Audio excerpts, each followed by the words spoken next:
एक बेचारी माँ जो महीनों से अपने स्टैकर से बचकर भाग रही थी, एक अनाथ आश्रम में छुपने को मजबूर हो गई। उसकी बाहों में था उसका नन्हा सा बेटा ल्यूशु और वो उसके लिए लोरी गा रही थी। और जब ऑर्फिनेज की मालिक आई और उसे निकलने के लिए कहा, तब जाने से पहले उसने आखिरी बार अपने बेटे को देखा और उस लेडी से अलविदा लिया और कहा कि वो उसका ख्याल रखेगी जब तक कि वो दवा लेकर नहीं आ जाती है। लेडी ने हाँ की, मगर जैसे ही उसकी नजर बच्चे के गले में लटकते हुए अखरोट वाली लॉकेट पर पड़ी, उसकी माँ हवा हो गई और फिर कभी भी दिखाई नहीं दी। इसके बाद कहानी 18 साल आगे चली जाती है, जहाँ पर हमारा मेन कैरेक्टर लियू एक गरीब बंदा बन चुका था जो अपनी बहन काइडे का ख्याल रखता था। मगर उसकी गरीबी का असली वजह वो हर बार मेले में जाकर स्कैम में पैसा उड़ा देता, सिर्फ इसलिए क्योंकि काइडे को खुश देखना चाहता था। भाई एकदम अल्टीमेट सिम्स वाइब देता था। उस दिन दोनों मेला घूम रहे थे और जब मैजिकल परफॉर्मेंस स्टार्ट हुआ तो आग के शोले इतने भड़क गए कि लू का चेहरा जलते जलते बच गया। लेकिन तभी वक्त थम गया, पूरी दुनिया फ्रीज हो गई। लियू ने देखा कि उसके गले में अखरोट का पेंडेंट चमक रहा था, वो भी सुनहरे रोशनी से। कोई और महसूस नहीं कर सकता था, लेकिन लू समझ गया कि सामने जादू जो हो रहा है वो सिर्फ इल्यूजन नहीं है बल्कि असली मैजिक है। क्यूरियोसिटी के मारे वो अपनी बहन के साथ स्टेज के पीछे छुपके से सुनता रहा। वहाँ कुछ आदमियों की बातें हो रही होती है। तभी उनमें से एक ने जादूगर को ट्राइकोलाइजर मार दी और काइडे घबराकर चीख उठी। लोगों की नजर उस पर पड़ गई, लेकिन लू छुपा रुस्तम था। उसने सीधा कह दिया, अरे भाई हमने तो देखा ही नहीं यहाँ पर क्या हुआ था। तुमने आदमी को गोली मारी, मरा या फिर जिंदा है, हमें इससे क्या लेना देना, हम तो बस यहाँ पर हवा खाने आए थे। अजीब बात, वो लोग मान भी गए। मतलब इतने बड़े विलेंस पर इतना जीरो दिमाग, पर उनका लीडर फिर भी थोड़ा डाउट में था। और जब लू और काइडे वहाँ से निकल रहे थे, एक आदमी आया और बोला, भाई क्या आप हमारे साथ यीशु मसीह की संदेश फैलाना चाहोगे? लू ने बिना सोचे बोला, भाई ये सब छोड़ो, कहीं क्रिप्टो स्कैम चल रहा है क्या? क्योंकि भैया वो ऑलरेडी क्रिप्टो में अपनी औकात से ज्यादा इन्वेस्ट कर चुका था। थोड़ा दुख हुआ तो काइडे ने तसल्ली दी कि वैसे भी भाई हम तो ब्लड रिलेटेड है ही नहीं। लेकिन लू का मन उदास था तो उसने काइडे के लिए खाना बनाने का सोचा, पर काइडे ने उसका मांग लिया नट। अरे मेरा मतलब उसका वॉलनट पेंडेंट। लू ने इस बकवास का जवाब देना जरूरी भी नहीं समझा और सीधा रेमन लेने के लिए चला गया। और जैसे ही वो सड़क पार कर रहा था और तभी ट्रक को ने 1 सेकंड भी डिले नहीं किया और सीधा लू को उड़ा दिया और बस एक नया इसी का ही जन्म तय था। लेकिन ये तो चाइनीज एनिमे था, मतलब भगवान ने उसे दिया एक चीट लेवलिंग सिस्टम और उसका वॉलनट पेंडेंट एकदम हवा में उड़ गया और धीरे धीरे उसका पूरा एनर्जी उसके अंदर समा गया और लू की मौत पल भर में उलट गई। जैसे ही वो जिंदा हुआ सिर्फ एक सोच दिमाग में थी, अब मैं कभी भी ब्रोक नहीं होऊंगा। उसने तुरंत सामने वाले आदमी से पैसे मांगने स्टार्ट कर दिए, लेकिन तभी उसके सामने हवा में नंबर्स दिखने लगे। स्टेट्स लेवलिंग सिस्टम एक्टिवेट हो चुका था। लियू ने सोचा ये सब क्या हो रहा है और बिना सोचे वो भाग गया। रेमन शॉप पर गया और मैनेजर ने उसके खून में भीगे हुए चेहरे को देखा और सीधा चिल्ला उठा। लू का स्ट्रेस लेवल 100 हो गया। भागता भागता वो घर पहुंच गया और एकदम चुपचाप नहाने के लिए चला गया और तभी उसने देखा उसके सारे जख्म तो गायब हो चुके थे। ये दुनिया बदल चुकी थी और अब लू भी बदलने वाला था। लेकिन अब लू के हाथ पर एक सुनहरा निशान बन चुका था। उसने सोचा ये क्या बकचोदी है और जैसे ही उसने एक्टिवेट करने की कोशिश की तो एक लॉटरी सिस्टम खुल गया। उसने देखा उसके पास एक अलग ही करेंसी है। ये सारे कॉइंस लोगों की नेगेटिव से आए थे, मतलब जितना ज्यादा लोग उदास होंगे वो उतना ही अमीर बनता जाएगा। मेरा सिस्टम तो मुझसे भी बड़ा सैडिस्ट निकला। और फिर लू ने क्या किया, अपनी सारी करेंसी उड़ा दी एक व्हील ऑफ फॉर्चून में, क्योंकि बेचारे का क्रिप्टो गैम्बलिंग का दुख अभी खत्म हुआ ही नहीं था। एक एक करके वो सारे बैट्स हार चुका था और बस एक लास्ट स्पिन बचा हुआ था। और जैसे ही वो घूमता घूमता रुकने वाला था, एक लगा बहुत ही बड़ा वाला जैकपॉट। एक स्क्रॉल सामने आया और लू ने धीरे से देखा, ये तो वही गाना था जो उसकी माँ उसके लिए गाती थी। उसने बिना सोचे समझे गाना स्टार्ट कर दिया और जैसे ही उसने गुनगुनाया ला ला ला लोरी, तो स्क्रॉल छोटी छोटी रोशनियों में बिखर गया और एक एनर्जी ऑर्ब के रूप में सामने आया। दूर किसी गैलेक्सी से एक तेज रोशनी जमीन की तरफ दौड़ती चली आई और उस एनर्जी ने लू को पूरा निगल लिया। और जब उसने आंखें खोली, वो एक पूरे सोलर सिस्टम सामने के टेयर था, मतलब एकदम तारे के बीच का मूवमेंट चल रहा था। मगर जैसे ही उसने देखा कि उसके सारे कॉइंस उड़ गए, उसने तुरंत एक नया बिजनेस प्लान किया। अमीर बनने का एक ही तरीका है, काइडे को चिढ़ाते रहो, क्योंकि वो उससे गुस्सा होगी और उसको गुस्से से पैसे मिलेंगे। तो रात भर दोनों सिस्कोन एनिमी देख रहे थे, क्योंकि कल्चर भी तो जरूरी है। तभी लू ने महसूस किया कि उसके अंदर एक तेज एक्सप्लोजन हो रहा है। उसने सोचा कहीं मैं प्रेग्नेंट तो नहीं हो गया। लेकिन जोक को साइड में रखते हुए जब उसने छत पर जाकर देखा तो 2 आदमी रूफटॉप से निंजा जैसे उछल रहे थे। बस यही बचा था, रूफटॉप नारुतो कोस्प्लेयर्स। लू ने तुरंत अपना मुंह छुपा लिया, पर तब तक उन्होंने उसे देख लिया था और एक ने पूछा तू यहाँ पर क्या कर रहा है? लियू ने एकदम मुंह से बोला, अरे भाई ऐसा तो नहीं है कि मुझे तुम दोनों के सुपरमैन रूफटॉप जंप पे शक हो रहा है या फिर कुछ और वो बेवकूफ मान भी जाते हैं। उन्होंने बोला जा घर जा बेटा, और फिर एकदम सुपर हीरो स्टाइल में उड़ गए। लियू ने सोचा दुनिया में कितने चूतिए लोग होते हैं, जैसे कि मैं दिन भर वीडियो बनाता हूँ और पैसा घंटा नहीं मिलता ज्यादा। इसके बाद हम घर का सीन देखते हैं, जहाँ पर काइडे बोलती है कि भाई तू किससे बात कर रहा था? तभी एक आदमी सीधा विंडो से टपक गया और लू ने बोला ये तो कमाल हो गया। उसने काइडे को अंदर रहने को बोला और उसके गुस्से में भरी आवाज से लू को कॉइंस और बढ़ने लगे। लेकिन काइडे भी चुपा रुस्तम निकली, चुपके से निकल गई और आते ही बोली एम्बुलेंस बुलाओ। जिस पर लू ने बोला मेरे पास एक छुट्टा तक नहीं है और एम्बुलेंस के पैसे कहाँ से दूंगा? वो आदमी जमीन पर पड़ा था और सिस्टम ने कॉइन दी, क्योंकि वो बेचारा नेगेटिव सोच रहा था। लेकिन तभी लू को समझ में आ गया ये तो नाटक कर रहा है। उसने काइडे से बोला अगर इसको ठंड में छोड़ दिया तो शायद से ये अनकॉन्शियस हो जाए। और तभी उसे अपनी एक्स की याद आ गई जो उसे छोड़कर 3 लोगों के ट्रेन में चली गई थी। उस इंसिडेंट की याद में उसके सिस्टम में 470 कॉइन ड्रॉप कर दिए। लू खुश था क्योंकि उसके डीमन लॉर्ड बनने का सफर शुरू हो चुका है। और तभी उस आदमी ने बोला पानी चाहिए मुझे। लू ने एक येलो स्नोबॉल उसके मुंह पर फेंक दिया। आदमी ने बोला ये क्या था बे? लू ने बोला मैं तेरा ही भला कर रहा हूँ, रेस्ट कर ले चुपचाप। पर आदमी ने फिर से बोला पानी दे दे। तभी लू ने उसको पकड़कर कॉइन फार्म करना शुरू कर दिया और जितने ज्यादा स्ट्रगल करता है उसको उतने ज्यादा कॉइन्स मिलते हैं। और लू बोलता है कि मेरे सिस्टम की असली पावर लोगों की बेइज्जती से पैसा कमाना है। आदमी फाइनली गुस्से में आया और लू का हाथ पकड़कर उसे जलाने लगा, लेकिन सिस्टम ने उसके फायर अटैक को ऑब्जर्व कर लिया। आदमी बहुत ही शॉक्ड हो गया और वो सोच रहा था कि क्या ये ब्लैक मैजिक है क्या। लू कॉइन फार्म कर रहा था और सिस्टम आगे बढ़ रहा था। उसने सीधा बोल दिया मैं तो सिर्फ तेरी मदद कर रहा हूँ। आदमी समझ गया इस लड़के से पंगा नहीं लेना है। उसने बोला भाई मैं मजाक कर रहा था और मैं यहाँ से अब जा रहा हूँ। लू एकदम हीरो स्टाइल में खड़ा हुआ और उसके मन में एक ही चीज थी, अमीर बनना अब सिर्फ एक सवाल है, कितने लोग मुझे और गुस्सा दिला सकते हैं। लू खड़ा हुआ अपनी शर्ट झाड़ी और बोला सुन भाई गलियों में मत जाना वरना तेरी बीबी फिर से किसी और के साथ रंगरलिया मनाती मिलेगी। और एक रूथलेस विलेन वाली स्माइल देकर घर चला गया। लू ने सोचा आज अपने सिस्टम के कॉइन से पहली चीज खरीदता हूँ। उसने बिना सोचे समझे क्रिस्टल फ्रूट ऑर्डर कर दिया। जैसे ही उसने बाइट ली कहीं दूर गैलेक्सी के कोने से एक रोशनी बीम सीधा उसके अंदर घुस गया। लू बोलता है भाई साहब ये तो फ्री फायर के मैक्स लेवल वाला हैक हो गया। सारी एनर्जी उसकी बॉडी से निकल चुकी थी, लेकिन जब उसने आंखें खोली तो उसके हाथ पर एक छोटा सा पेड़ उगा हुआ था। अब तो हालत ये थी कि अपना बिस्तर तक बिना मेहनत के उठाकर लेकर जा रहा था। उसने सोचा कॉइन और फार्म करने का टाइम आ गया। तभी न्यूज पे फायर का सीन चल रहा था और लू ने सोचा चल एक और फ्लेम वॉर क्रिएट करते हैं स्कूल के ग्रुप चैट में। और तुरंत सिस्टम में हजारों कॉइन्स ड्रॉप हो गए। इसके बाद हम देखते हैं कि अगली सुबह लू अंडे बेच रहा था, लेकिन जो क्लासमेट उसको जानते थे वो प्रिटेंड कर रहे थे कि उन्होंने उसको देखा ही नहीं। लू ने साइड वाले बंदे से बोला दुनिया में लोग गरीब से दोस्ती करने में शर्माते हैं पर फ्री का वाईफाई चाहिए होता है। पर लू ने ऐसा रोस्ट किया कि उनके अंदर की आत्मा ही हिल गई। तुम्हारे मुंह से ज्यादा बदबू तो मेरे एक्सपायर अंडों से आती है। उसका लीडर गुस्से में आया और बोला तू तो दिखने में अगली लगता है। पर लू ने सीधा बोल दिया और तेरी माँ। उस बंदे की इज्जत लाइव स्ट्रीम पर उड़ चुकी थी, एकदम थूक से भी ज्यादा हल्की। दुखी होकर उसने सोचा अमीर बनना है तो अंडे खरीद लेता हूँ। उसने पूरा स्टॉक खरीद लिया और लू ने अनाउंसमेंट कर दी ब्रेकिंग न्यूज, एक बंदे ने मेरे सारे अंडे खरीद लिए। और उसके सिस्टम ने तुरंत हजारों कॉइन्स दे दिए क्योंकि सभी शॉक्ड थे। लेकिन ट्विस्ट तब आया जब उसने अपना वीआईपी कार्ड निकाला क्योंकि उसको पता था कि लोग कार्ड पेमेंट एक्सेप्ट नहीं करता। पर तभी टेबल पर कैश पड़ा था और तभी सीन में एंट्री होती है हीरोइन की, सारिया द मेन लव इंटरेस्ट। लेकिन वो एकदम कूली वॉक ऑफ कर गई और जाने से पहले लू ने उस बंदे को लास्ट बम फोड़ा, नेक्स्ट टाइम नहा कर निकलना, तेरी ब्रीथ तेरे एटीट्यूड से भी गंदी है। इसके बाद हम स्कूल का सीन देखते हैं जहाँ पर सभी लोग न्यूज देख रहे होते हैं दुनिया में सुपर ह्यूमन अवेकन मिल रहा है। और एक बंदा सीधा चिल्लाया एक अवेकन स्कूल की छत पर भी मिला है। लू का सिस्टम डेंजर अलर्ट मोड पर चला गया और जैसे ही उसने ऊपर की तरफ भागना स्टार्ट किया उसके अंदर इंटुलेशन आ गया। ओ बहनचो ये तो वही लड़की है। रूफ टॉप पे एक अपराधी प्रिंसिपल को नीचे फेंकने की धमकी दे रहा था। अरे यार ये तो एकदम परफेक्ट चांस है कॉइन्स फार्म करने का। उसने तुरंत अपने क्लासमेट को बुलाया और बोला ए अगली ये सीन देख। और सिस्टम ने उसे तुरंत हजारों कॉइन्स दे दिए। लू सोच रहा था कि बस यही चाहिए था यार। ल्यू ने जैसे ही अगली सीजेई कैरेक्टर को देखा उसको समझ में आ गया भाई साहब ये तो परफेक्ट मौका है अनलिमिटेड कॉइन्स कमाने का। एक स्टूडेंट प्रिंसिपल को उछालने की धमकी दे रहा था क्योंकि वो जेल जाने के लिए बहुत ही यंग है। लेकिन तभी ल्यू सामने आया और बिना किसी वजह के पूरे टसन से खड़ा होकर संविधान का पाठ शुरू कर दिया। भाई तू जो ये कर रहा है ना ये क्राइम है, साफ लिखा है। और फिर अपना फुल ऑन लो लेक्चर शुरू कर दिया। और जैसे ही सबने सोचा भाई ये बंदा एकदम बवासीर है, लू के सिस्टम ने हजारों कॉइन्स गिराने लग गए। जब सब लोग लू की मूर्खता पर ध्यान दे रहे थे तभी पुलिस वाले आए और उस बंदे को उठाकर फेंक दिए। एक लड़की भागती हुई आई और बोली OMG ल्यू तुमने तो आज दिन बचा ही लिया। लेकिन ल्यू ने सीधा रिप्लाई कर दिया मुझे उन लड़कियों में कोई भी इंटरेस्ट नहीं है जो कि लड़कों जैसे दिखते थे। भाई इतनी भी बेइज्जती नहीं करनी थी यार। लू का सिस्टम फिर से चिंगारी मारने लगा। भाई ये तो परफेक्ट स्ट्रेटजी है बी बक्स कमाने का। इसके बाद हम क्लासरूम का सीन देखते हैं। लेकिन लू जैसे ही क्लासरूम में घुसा उसने देखा कि 2 सस्पिशियस साइंटिस्ट पहले से ही वहाँ पर हैं और बिना कोई पूछताछ किए उसको ब्लड टेस्ट के लिए फोर्स करने लगे। लू ने बोला अरे यार बिना डेट पर गए ये सब शुरू कर दिया। वो बेचारा ब्लड टेस्ट करवाने पर मजबूर हो गया।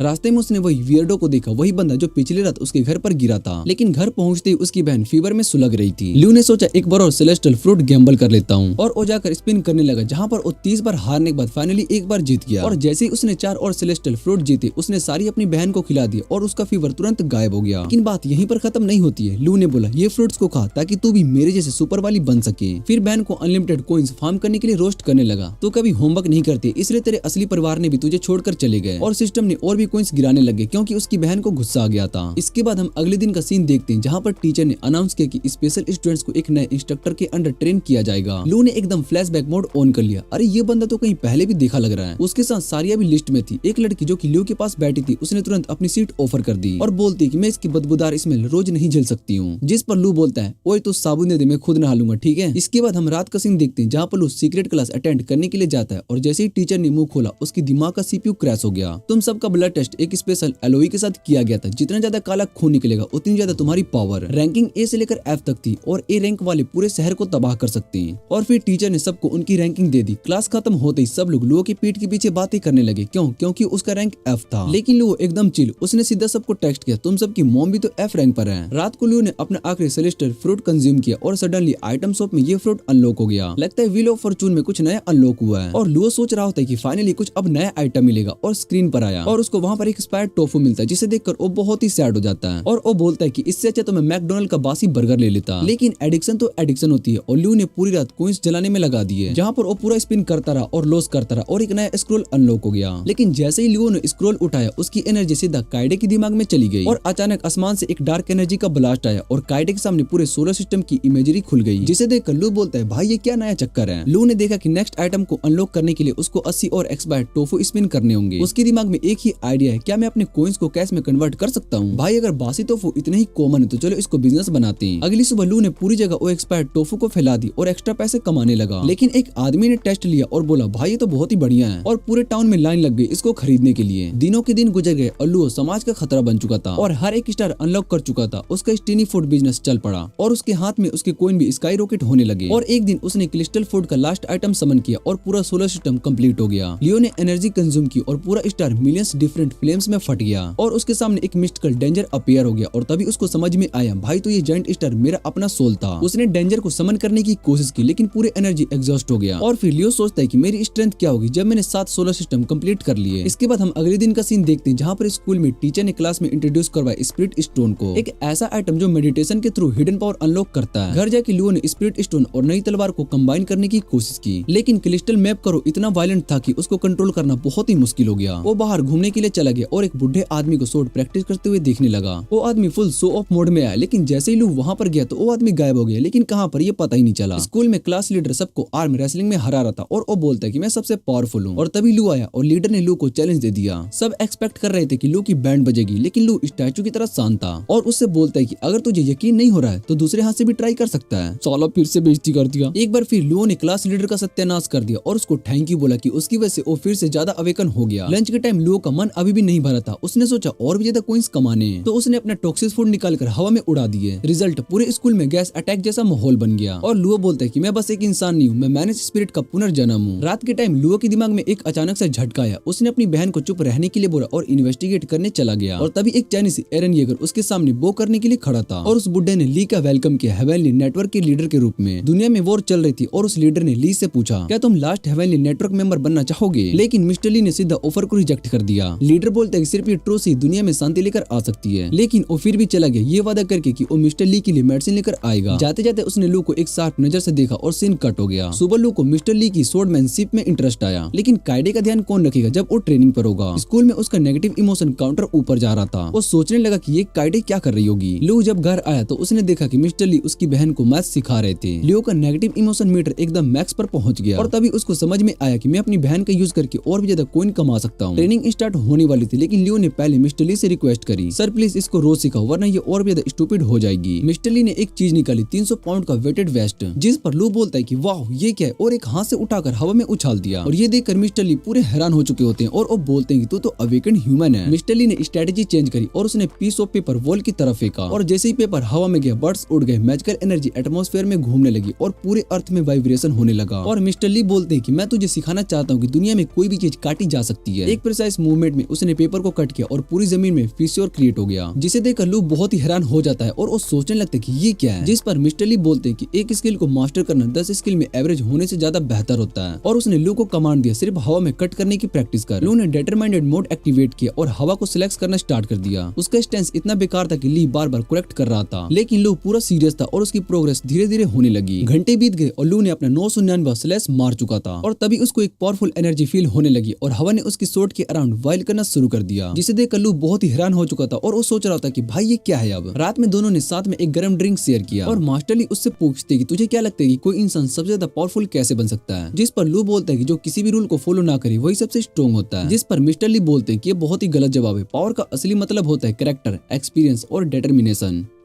मास्टर ली ने लू से एक सवाल पूछा, अगर स्ट्रॉन्ग बनने के लिए और ज्यादा जिम्मेदारी उठानी पड़े तो क्या तू तैयार है। लू थोड़ा सोचता है और फिर सीधा बोल देता है, मुझे सिर्फ एक ही इंसान की फिक्र होती है, मेरी छोटी बहन। वो किसी और की मदद नहीं करेगा क्योंकि जब वो छोटा था तो किसी ने भी उसकी हेल्प नहीं करी, बस अपनी बहन के साथ सर्वाइव करना ही उसके लिए काफी है। मास्टर ली अपनी बड़ी सी फ्लैश उठाता है जो कि शायद से उसको परसुएशन स्किल की कमी को पूरा कर रहा है और फिर प्रॉमिस करता है कि वो लू को ट्रेन करता रहेगा। अगली सुबह काइडे फाइनली कुछ सीखने लगी थी, सिर्फ इसलिए क्योंकि ली की वाइफ ने उसको प्रिंगल्स दिए थे, लेकिन लू को ये लगता है कि वो तो ट्यूशन फीस के चिप्स का पैकेट है है। लू को एक अजीब सी एनर्जी फील होती है। पीछे से एक आदमी आता है। He was the from heavenly network. लू को तुरंत समझ में आता है कि उसकी बहन डेंजर में और वो तुरंत सीधा घर की तरफ दौड़ पड़ता है। जैसे ही वो घर पहुंचता है वो आदमी वहीं पर खड़ा होता है। लियो फेक इनोसेंस मोड एक्टिवेट करता है। उप्स, मैं तो अपना लंच भूल ही गया था। इसकी एक्टिंग 10 में से 10। बॉलीवुड भी फेल है यार। जैसे ही कायडे वहाँ से चली गई, आदमी ने लू को बताया कि रंस एक बार फिर देखने लगे हैं और पूरे देश में तबाही मचाएंगे। वो मास्टर ली की मदद मांगने आया था, लेकिन मास्टर ली ने सीधा मना कर दिया। जाते जाते उस आदमी ने एक लास्ट लाइन बोली, हेवनली नेटवर्क का लास्ट पोजीशन अभी भी ओपन है, और चल दिया। जब कायडे वापस आई, मिस्टर ली एकदम एक्साइटेड था उसकी प्रोग्रेस देखने के लिए। उसने कायडे को वो सेंटेंस रिपीट करने को बोला जो उसने सीखा था, जिस पर कायडे बोलती कि मुझे याद नहीं, लेकिन अगर आप मुझे चिप्स देंगे तो मैं शायद कोशिश कर सकती हूँ। मिस्टर ली का दिल का दौरा आते आते बच गया। मिस्टर ली ने लू को 2 व्हील से दिया और बोले अपना रैंक टेस्ट कर। लू ने रात के एक्सपेरिमेंट में अपनी ब्लड सैंपल चेक की और उसका खून इतना ज्यादा डार्क हो चुका था कि उसको ए रैंक क्लासिफाई कर दिया गया। लेकिन असली ट्विस्ट, वियाल एकदम गैलेक्सी के रंगों में चमकने लगा, जिस पर लू बोलता है कि ये अब क्या हो रहा है यार। उसको समझ में नहीं आता कि इसका क्या मतलब है और उसने वियाल को बाहर डिफेंस करने की कोशिश करी। लेकिन तभी मास्टर ली वहाँ पर आ गए और उससे पूछा कि तेरा रैंक क्या आया। लुओ ने अपना क्लासिक स्कैम मोड एक्टिवेट किया और बोला सर मैं तो अभी F रैंक पर ही हूँ, और उसने मास्टर ली का फुल कोइंस फॉर्म कर दिया। लुओ रात भर अपने क्रिस्टल जर्नी पर काम करता रहा। उसका सॉन्ग कंटिन्यू होता गया और नए प्लैनेट्स कंप्लीट होने लगे और फिर एक ब्लू ओरा उसके आसपास चमकने लगा। उसने एक एक्सपेरिमेंट किया जो घर पर ट्राई नहीं करना चाहिए और उसको पता चला कि सेकंड सोलर सिस्टम उसको इंजरी से प्रोटेक्शन दे सकता है। लेकिन उसको अपनी बहन की चिंता होने लगी। इसके बाद सीन को कट करके कायडे के सोलर सिस्टम पर लेकर जाया जाता है। वहाँ पर सिर्फ ब्लैक होल से दिखाई दे रहे थे और नेबुला का सेंटर उसको अंदर खींच रहा था। उसने देखा कि वो अंधेरे में डूब चुकी है, लेकिन एक सेकंड में वो रियलिटी में वापस आ गई और एक्साइटेड होकर बोली भैया मैंने फाइनली अपना लेयर तोड़ दिया। लियो एकदम क्यूरियस था। तो बता क्या तेरे पावर्स अनलॉक किए? कायडे ने अपनी एनर्जी फोकस की और एक छोटी सी चींटी समन करी, जिस पर लुओ बोलता है कि बस एक चींटी। कायडे ने बताया कि ये बेचारी कल रात मर गई थी, लेकिन अब उसके हर कमांड को फॉलो करती है, जिस पर लुओ बोलता है कि मतलब तू डेड क्रिएचर्स को वापस से बुला सकती है। लुओ टेस्ट करना चाहता था कि कितने क्रिएचर एक साथ समन हो सकते हैं। कायडे ने बाहर जाकर एक और फ्रो चींटी ढूंढी और जैसे ही उसने दूसरी चींटी समन करी, पहली चींटी तुरंत डस्ट बन गई, जिस पर लुओ बोलता है कि ओ शिट, तू तो सिर्फ एक टाइम पर एक ही समन कर सकती है। इसके बाद कायडे ने अपना अगला एक्सपेरिमेंट शुरू किया और एक उड़ता हुआ परिंदा समन कर दिया और बताया कि उसके समझ बिना किसी एनर्जी कंज्यूम किए जिंदा रह सकते हैं। लुओ और भी ज्यादा सोचने लगा क्या हम किसी अवेकेंड इंसान को समन कर सकते हैं। लुओ ने कायडे को एक बर्न में ले गया और वहाँ पर एक बेचारे सुअर को समन टेस्ट के लिए सिलेक्ट किया। लुओ ने उसको जोर से पंच मारा, लेकिन उसका कोई भी खास रिएक्शन नहीं मिलता है। तो लुओ ने अपनी मैजिकल सोर्ड समन की और जैसे ही वो सोर्ड आई, सुअर अपनी जिंदगी और मौत के बीच के डर से भाग गया, लेकिन लुओ का सोर्ड सीधा उसको बीच से उड़ा दिया। ये देखकर कायडे बोलती है कि भैया अब तो तू ही मेरा नेक्स्ट समन बनेगा, जिसे सुनकर लुओ बहुत हैरान हो जाता है और वो बोलता है कि ये तू क्या कह रही है, जिस पर कायडे बोलती है कि नहीं मुझे 2 हफ्तों तक चाहिए, जिस पर लुओ मान जाता है और वो बोलता है कि तू बस मुझे जिंदा छोड़ दे। लुओ की जान तो बच जाती है, लेकिन वो एक ब्रेकफास्ट शेफ बन जाता है। जब लुओ कायडे को खिला रहा था तब उसने ब्रिज से एक अजीब सी एनर्जी महसूस की। जैसे ही वो उठने लगा, कायडे उसकी पीठ पर चढ़ गई। मैं भी चलूंगी। दोनों जम करके बिल्डिंग्स क्रॉस करने लगे और उन्होंने देखा कि ब्रिज पर 3 लोग उसके इंस्ट्रक्टर से लड़ रहे थे। इन बैंडिट्स में से एक डी रैंक का अवेकन था और उसने बिना किसी एफर्ट के इंस्ट्रक्टर पे फायरबॉल्स बरसाने शुरू कर दिए, लेकिन साईफाई ने अपने हाथों से फायरबॉल को पैरी कर दिया जब तक रोप्स फायर में जलने नहीं लगी। जब साईफाई थोड़ा डिस्ट्रैक्ट हुआ, एक बैंडिट उसके पीछे आ गया और उसको जोर से नीचे पटक दिया। जैसे ही वो भागने चाहा, दूसरे बैंडिट उसके नीचे की जमीन को मैनिपुलेट करने लगा। साईफाई के 2 कॉमरेड्स आ गए और एक ने अपनी सोर्ड से बैंडिट से निपटना चाहा, लेकिन उनका लीडर अब तक एक स्क्रैच भी नहीं खाया था। जाय ने अपनी मैजिकल सिग्नल क्रिएट करी और एक ह्यूज एक्सप्लोजन क्रिएट किया। पूरा ब्रिज धुएं से उठ गया और इसका फायदा उठाकर लीडर ने स्मोक के अंदर अपनी पोजीशन बदल दी। जाय के 2 कॉमरेड्स अंदर घुस गए और जैसे ही वो धुएं के अंदर गए, एक बड़ा धमाका हुआ और पूरा का पूरा ब्रिज फायर में लिपट गया। जैसे ही स्मोक क्लियर हुई, वो 3 बैंडिट्स बिना एक स्क्रैच के वहाँ खड़े थे। लियो समझ जाता है कि ये बैटल नॉर्मल नहीं है और वो कायडे को बोलता है कि तू घर वापस जा, मैं इन बैंडिट्स की असली आइडेंटिटी जानने के लिए जा रहा हूँ। इसके बाद हम देखते कि नेशनल गार्ड ने पूरा एरिया घेर लिया था और उन्होंने बैंडिट के हाइड आउट एंट्री लेनी शुरू कर दी थी, लेकिन ये लोग ऑलरेडी एक अलग एली में भाग चुके थे। 2 लेग इस टेंशन में आ गया, बॉस हमें अभी सरेंडर कर देना चाहिए, लेकिन उनके लीडर ने कोल्डली जवाब दिया, हेवनली नेटवर्क हमें कभी भी जिंदा नहीं छोड़ने वाली जब से हमने उनके 2 सोल्जर को उड़ा दिया है। उसने अपने कॉमरेड को बोला कि भाग जाए जब तक वो डिस्ट्रैक्शन क्रिएट करे। जैसे ही सोल्जर्स एली में घुस गए, लीडर ने एक जोर का एक्सप्लोजन क्रिएट किया और दरवाजा उड़ा दिया, लेकिन गार्ड्स ऑलरेडी चारों तरफ से उसको घेर चुके थे। तो लीडर ने अपने अनकॉन्शियस कमांडर उठाए और उनको ह्यूमन शील्ड की तरह यूज करना शुरू करके भाग गया। एक सोल्जर ने अपने हाथ से बॉडी पेंट समन किया और अपनी सोर्ड इंसेंट करके लीडर को वॉल के अगेंस्ट टैप कर दिया। अब कहाँ जाओगे?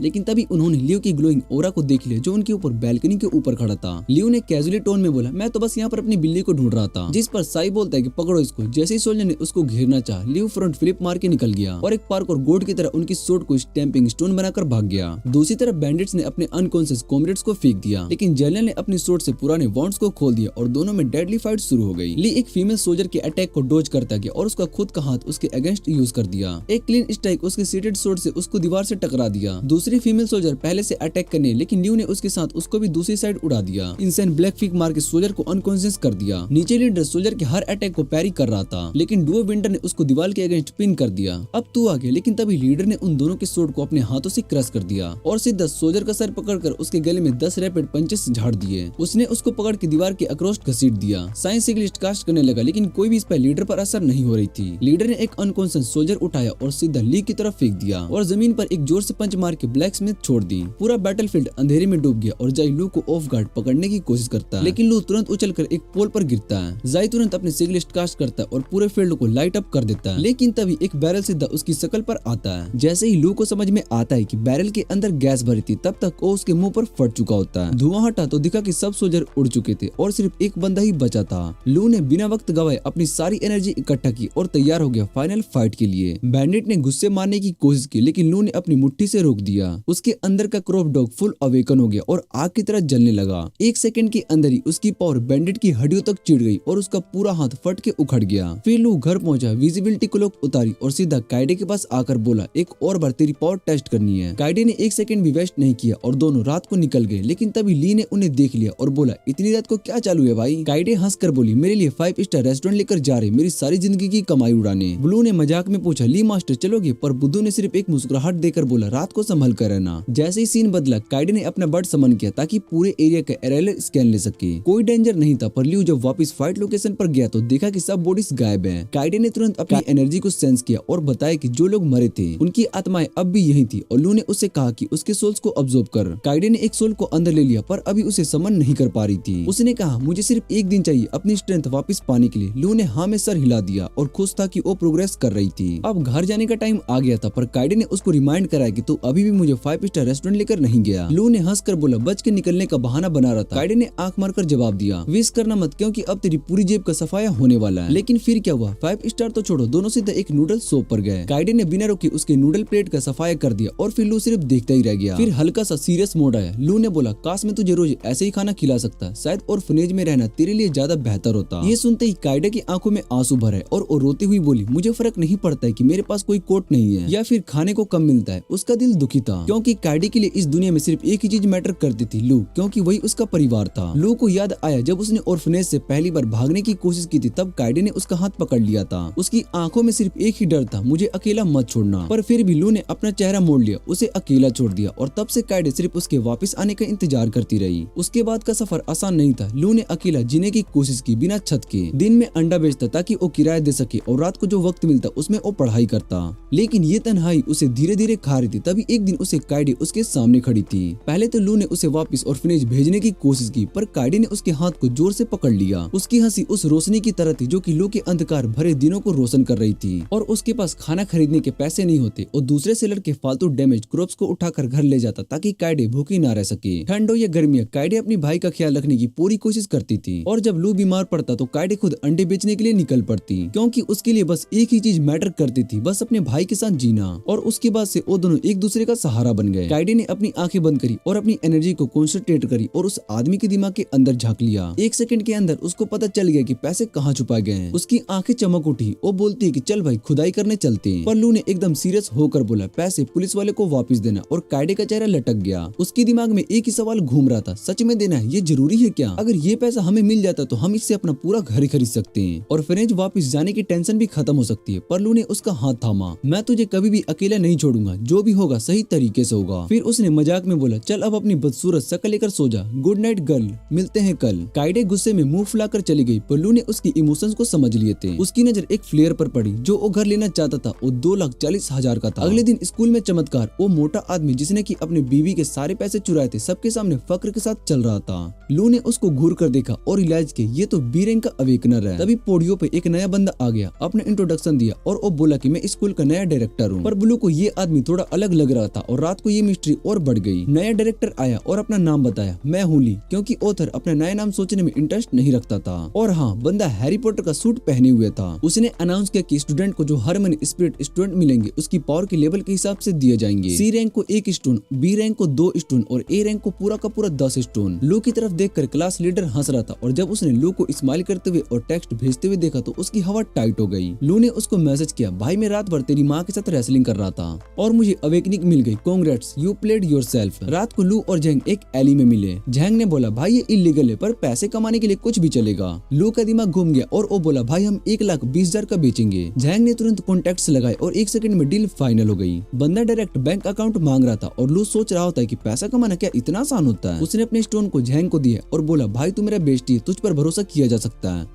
और बस इस डील के फाइनल होते ही लू की जिंदगी बदल गई। अब उसको ठंड में फ्रीज होने की टेंशन नहीं थी, सिर्फ इसलिए कि वो अपनी बहन के लिए कुछ अच्छा ला सके। उसने कन्वीनियंस स्टोर से कायडे के लिए स्नैक्स उठाए और एक और सरप्राइज दिया। घर के लैंडेड अब ये सिर्फ किराए का मकान नहीं बल्कि अपना खुद का होगा। कायडे की आंखों में आंसू आ गए। सच में उसने लू को जोर से हक किया क्योंकि वो हमेशा साथ रह सकती है। और एक और गिफ्ट दिया। ल्यू ने उसको एक ब्रांड न्यू फोन दिया जिसमें उसका नंबर ऑलरेडी पहले ही सेव था। कल से ये सिर्फ हमारा घर है। Country yard, floors, walls, planets, हाँ और मक्खिया भी। कायडे खुश थी पर उसने पूछा क्या तुझे अब भी रोज काम करना पड़ेगा। लू ने 1 सेकंड के लिए सीरियस बना, हाँ ताकि हम खाना अफोर्ड कर सके। पर असली रीजन सिर्फ लोगों को चिढ़ाने में मजा आता है। लू के बेडरूम में फिर से सेलेस्टियल मैप चमकने लगा और दोबारा से नेबुला फाइनली कंप्लीट हो गया। पर तभी एक अजीब सी काली शक्ति कायडे की तरफ भागने लगी। दूसरे दिन लू अपने फूड स्टॉल के सामने खड़ा था और यूजुअल बकचोदी चालू थी। लोग भूखे थे और लू हर किसी का मजाक उड़ा रहा था। तू ब्रोकी है, तेरा बाप भी ब्रोकी है और तेरा पूर्वज भी ब्रोकी है। और सिर्फ ये बोलकर वो हंड्रेड्स ऑफ पॉइंट्स कमा लेता है। इतने में एक नया बंदा आया, ली। उसने तोफू मांगा पर जैसे उसकी नजर लू पर पड़ी उसको लगा कि उसने कहीं उसको देखा है। लू बता देता है कि मैं आपका स्टूडेंट हूँ और ली खुश हो गया और बोला कि कल से मेरे लिए टोफू फ्री होंगे ना। पर साइड वाले वेंडर का दिमाग खराब हो गया और वो बोला ओए चमन ये छोटे से हाथ का फायदा मत उठा। ये बेचारा रोज मेहनत करता है और इसकी माँ भी नहीं है जो इसको प्यार कर सके। पूरा स्कूल भी इसको लूजर बोल के बुली करता है। इतना सुनते ही प्रिंस पर ली की आंखों में आंसू आ गए। मेरा दिल पिघल गया भाई, ये ले 100 रुपए। वेंडर बहुत ही शौक हो गया, भाई ये कौन सा चीप आदमी है। लू हंस के बोला नया प्रिंसिपल, अब घर ऑफिशियली हमारा है। लू ने फाइनली सारे पेपर्स को साइन कर दिया। अब ये घर ऑफिशियली उनका था। पर तभी एक अननोन नंबर से कॉल आया और तुरंत नए रन साइट्स पे आ गया। उसने कायडे को मैसेज किया, माँ कसम घर अपना हो गया। पर उसके बाद एक और टेस्ट भेजा कि कुछ दिनों के लिए वो फील्ड ट्रिप पर जाना पड़ेगा। और फिर रात में एक नया मोड़ आया। लू को टिंडर पे एक लड़की ने मैसेज किया। उसने एक प्लॉट भरी फोटो भेजी थी। लू ने बिना किसी शर्म के रिप्लाई किया, तू तो देखने में इतनी गंदी लग रही, तुझे तो तेरा बाप भी छोड़कर चला गया होगा। और बस अगले दिन मिलिट्री व्हीकल्स लू और उसकी टीम को रन साइट पर लेकर जा रहे थे।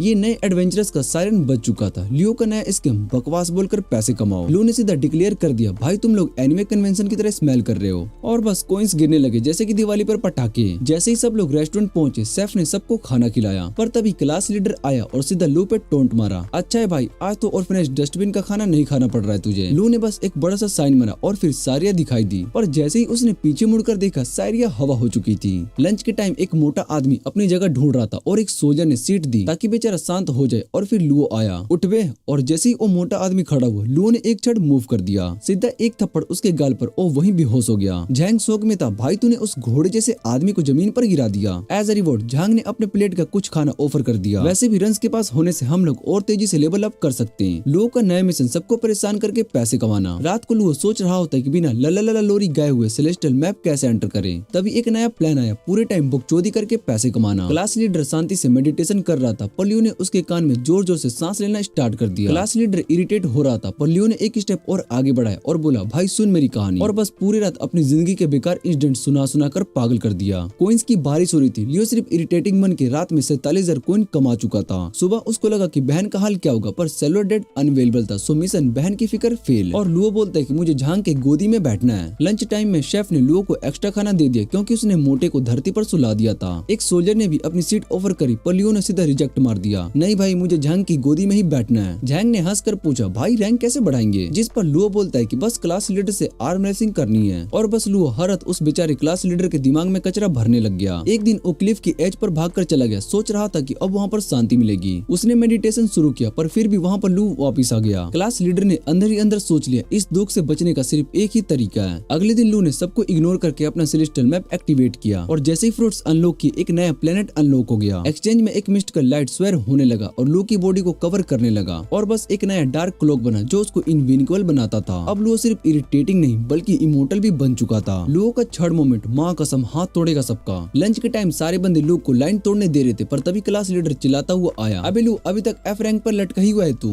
लू ने चिल स्माइल के साथ बोला, भाई आर्म रेसलिंग करनी है क्या? पर क्लास लीडर एस्पायरिंग करना चाहता था। तभी जंग बीच में टपक पड़ा और बोलता है कि नहीं भाई बस आर्म रेसलिंग ही अलाउड है। कैंप के टेंट में सब बैट्स लगा रहे थे कि क्लास लीडर जीतेगा। पर जैसे ही मैच स्टार्ट हुआ, लू ने उसके हाथ को टेबल पर ऐसे पटका जैसे कि कल रात को उसकी माँ को उसने पटका था। क्लास लीडर बहुत ही शौक हो जाता है और वो बोलता है कि मेरा हाथ गया भाई, और लू बोलता है कि हाँ अब जाके तू अपना रैंक बढ़ा। जाई ने लू को चैलेंज किया पर लू ने उसको भी एक झटके में हरा दिया और फिर सीधा अनाउंसमेंट मारा। सब क्रेडिट क्लास लीडर की माँ को जाता है जो कि रोज नाइट को प्रैक्टिस करती है। तभी लू ने देखा कि रंस के पास एक अजीब सी मिस्ट आ रही है। झांग बोला पोर्टल फाइनली खुल गया और किसी ने भी आई नहीं निकाली तो लाइफ टाइम वहाँ फंसेगा। और तभी अलार्म बजने लगता है और फॉग कैंप्स में फैलने लगा। सभी भागने लगे और लू वोर्टेक्स में घुस गया और सीधा सर के बल गिरा। कंक्लूजन फ्री में मिल गया। जैसे ही लू को होश आया एक तीर सीधा उसके सिर की तरफ आया और लू मैट्रिक्स मोड में डोज कर दिया। एक स्केलेटन नाइट लू को काटने के लिए आया पर लू ने सीधा उसकी एक्स को पकड़कर उसका कचुम्बर बना दिया। लू ने एक बड़ी सी चट्टान चढ़ी ताकि वो देख सके कि बाकी सभी लोग कहाँ गए। पर तभी एक स्केलेटन का हाथ जमीन से निकलने लगा। लू ने बिना सोचे समझे सीधा जंप मारा और भाग लिया। पर भागते भागते एक और बड़ा स्कैम हो गया। चारों स्टूडेंट्स चिल्लाते हुए लू की तरफ भागे। भाई भाग वरना तू भी मारा जाएगा। लू ने देखा एक जोम्बी एक स्टूडेंट को चबा रहा था। लू ने सीधा अपनी सोर्ड निकाला और एक झटके में उस जोम्बी का सिर उड़ा दिया और बस लू का मैस्कुलर मोड ऑन हो गया और जो भी जोम्बी सामने आता उसको सिर से उड़ाता रहता है। पर तभी एक बड़ा ट्विस्ट आया। एक जोम्बी ने लू पे जंप मारा और उसके गले में दांत डालने वाला था और उस टाइम पर बाकी सारे स्टूडेंट्स बस दूर से देख रहे थे। हेल्प करने का कोई भी सीन नहीं था। लियो मुश्किल से अपनी पोजीशन संभाल पाए और स्केलेटन का सर तोड़ दिया। जैसे ही वो वापस आया लोगों ने उससे गुजारिश की कि वो उनकी रक्षा करे पर उसने बस अपनी कुल्हाड़ी नीचे गिरा दी और ये कह दिया कि जोम्बी अब जमीन से निकलने लगेंगे। उन्हें खुद अपना ध्यान रखना होगा। और तभी उस लड़की को एहसास हुआ अगर उन्होंने लू की मदद की होती तो शायद से वो भी उनकी मदद करता। कुछ दिन गुजर गए। लू ने एक जोम्बी को नीचे गिरा दिया और अपनी एक्रोबैटिक्स का इस्तेमाल करके बाकी 5 को अपनी तलवार से काटा। जैसे ही अंधेरा घिरने लगा उसने ऊंचाई ढूंढने के लिए पहाड़ की तरफ कदम बढ़ाया। पर रास्ते में उसने एक जान पहचान वाले पुलिस ऑफिसर की लाश देखी जो कि कभी उसको अपनी कुर्सी देने के लिए तैयार था। वल्चर्स उसका मांस चबा रहे थे पर लू बिना रुके आगे बढ़ता गया। रात जितनी जल्दी आई उतनी ही तेजी से एक सिग्नल फ्लेयर आसमान में चमका। लू ने फौरन उसे गिराया और उस जगह का पता लगाया जहाँ से वो आया था, एक गहरी घाटी में। वहाँ एक आदमी फ्लेयर्स गन्स लेकर खड़ा था और एक समस्या थी, उसके नाम की जगह सिर्फ नंबर्स लिखे थे।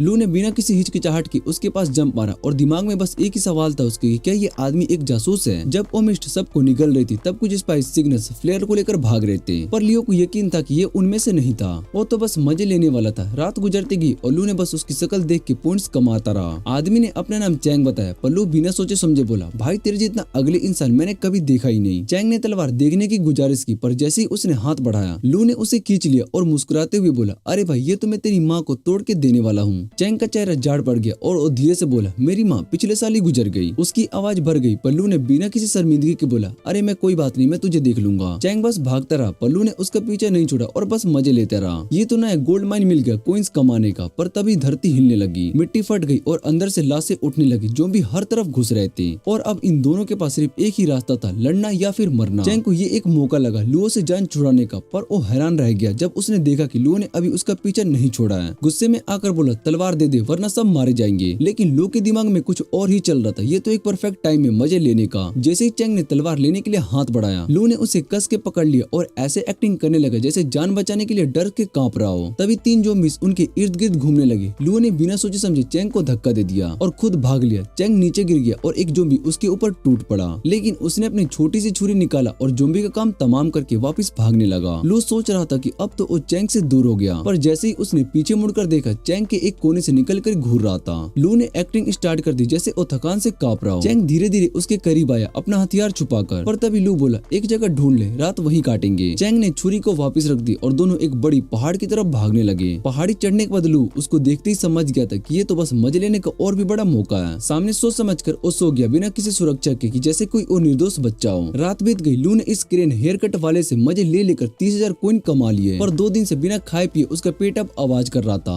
वो उठते ही बोला, मैं कुछ खाने के लिए जा रहा हूँ। पर जैसे ही वो चैंग की नजर से दूर आया उसने चुपके से अपना स्टीनी टोफू निकाला और दूसरे रास्ते पर वापस आने लगा। चैंग अब भी उसे लेटे हुए ढूंढ रहा था और तभी लियो ने उसको 1000 ईयर्स ऑफ पेन मार दिया। चैंग की चीख आसमान में गूंज उठी और फिर तभी उसके दिमाग में एक और सवाल आया, ये खतरनाक स्मेल कहाँ से आ रही है? Expired tofu. चैंग हैरान था, अगर वो एक हफ्तों से भूखा है तो लू ने खाना कैसे ढूंढ लिया? लू ने मजे लेते हुए मीट का नाम शुरू कर दिया, बेकोन, लैम्प, स्टेक, बस यही लास्ट ड्रॉप था। चैंग गुस्से से आगे बढ़ा और एक तेज वार किया। लू ने मुश्किल से तलवार को रोक दी और फोक बढ़ रही थी और चैंग ने दोबारा वार किया, पर इस बार लू की एक्रोबैटिक्स काम नहीं आई और चैंग का लात सीधा उसके चेहरे पर पड़ा। लू हवा में चक्कर खाकर घूमता रहा और चैंग ने इसे अपना मौका समझकर उसको खत्म करने के लिए दौड़ा, पर तभी लू ने उसके हाथ को पकड़कर उसको नीचे पटक दिया। चैंग तुरंत उठ गया और फिर से वार किया, पर लू ने हर बार को ब्लॉक कर दिया या तो रोक लिया। फिर बिना किसी वार्निंग के एकदम से एक सॉलिड हेडबट और फिर एक जोर का मुक्का जो कि चैंग को पीछे धकेल गया। चैंग समझ गया कि वो लू की सुपीरियर एथलेटिसिज्म का सामना नहीं कर सकता, पर जैसे ही फोग ने लू की नजर धुंधली की, उसने मौका देख के उस पर वार किया, लेकिन लू के मार्शल आर्ट स्किल के सामने उसका ये वार बेकार गया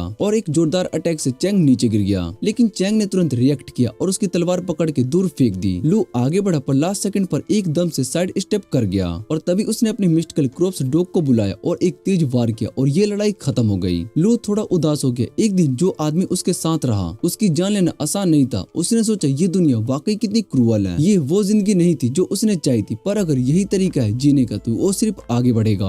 और उसके दिल में एक ही तमन्ना है, काश वो अपनी बहन को एक बार देख पाता। कुछ दिन के बाद लियो एक आधा खाया हुआ सेब देखा और उसको समझ में आता है कि एटलीस्ट उसको अपने स्टीनी टोफू का रिप्लेसमेंट मिल गया। वो पेड़ पर चढ़ने लगता और एक ताजा सेब तोड़ता है, पर तभी गुस्से से भरी गिलहरिस उसके पीछे पड़ जाते हैं। लियो ने डिसाइड कर लिया कि ये छोटी चीजों का भी जीना हराम करके रहेगा। उसने गिलहरी के सामने उनका खाना खाना शुरू कर दिया और सारे एप्पल्स तोड़ने की प्लानिंग बना ली, पर गिलहरी भी चुप रहने वाली नहीं थी। उन्होंने पत्थर मारना शुरू कर दिया और तभी एक सुमो गिलहरी अपनी केव से बाहर आया और उसने एक बड़ा सा पत्थर उठाया और लू पर फेंक दिया। लू चिल्लाया, आज से तुम लोगों का भी जीना हराम है, और जंगल के अंदर भाग गया। पर तभी उसको एक और सरप्राइज मिला। ये फ्रूट सिर्फ उसकी भूख को नहीं बल्कि उसकी एनर्जी और थ्रस्ट को भी रिस्टोर कर सकता था। अब वो और तेज से भागने लगा और सूरज ढलने तक वो बिना रुके दौड़ता रहा जब तक कि वो एक नदी तक नहीं पहुंच गया। पानी पीने के बाद उसने और फ्रूट्स खाए और तभी उसको याद आया formation ice middle of the range में होगा। पर जैसे ही वो वहाँ जाने लगा एक भेड़िया उसके पीछे से निकल गया और दूसरा एकदम से उसके ऊपर झपटा। लू ने तुरंत एक का काम तमाम किया और भागने लगा, पर जैसे ही एक मोड़ पर मुड़ता है 30 भेड़िया उसके सामने खड़े थे। लू सीधा अपनी जान बचाने के लिए भाग गया, लेकिन अच्छी बात उसके पॉइंट्स हर सेकंड बढ़ते जा रहे थे। जब वो जंगल में वापस पहुंचा तो वो गिलहरिस ने फिर से पत्थर बरसाने शुरू कर दिए। लू ने गुस्से में सोचा मैं तुम्हारे सारे एप्पल्स तोड़ लूंगा, लेकिन जैसे ही वो जंगल के बाहर निकलने वाला था एक भेड़िया ने जम करके उसके हाथ पर अटैक कर दिया। लू तुरंत सेलेस्टियल फ्रूट खाने लगा और तभी उसको एहसास हुआ कि ये बॉडी पेंट क्यों नहीं रुक रहा है। जितना भी बुरा हाल हो उसको पता था कि वो अपनी बहन के पास जिंदा लौटेगा, और फिर वो बिना रुके घंटों तक भागता रहा। पर भेड़िया अब भी उसका पीछा कर रहे थे और आखिर में इतना भागने के बाद उसके जूतों की हालत खराब हो गई। उसने बिना सोचे समझे दोनों जूतों को उछाला और भेड़ियों को नीचे गिरा दिया और बिना जूतों के दोबारा भाग गया। और तभी उसको रियलाइजेशन हुआ कि बिना जूतों के भागना और भी मजेदार है और उसकी स्पीड और भी बढ़ चुकी है।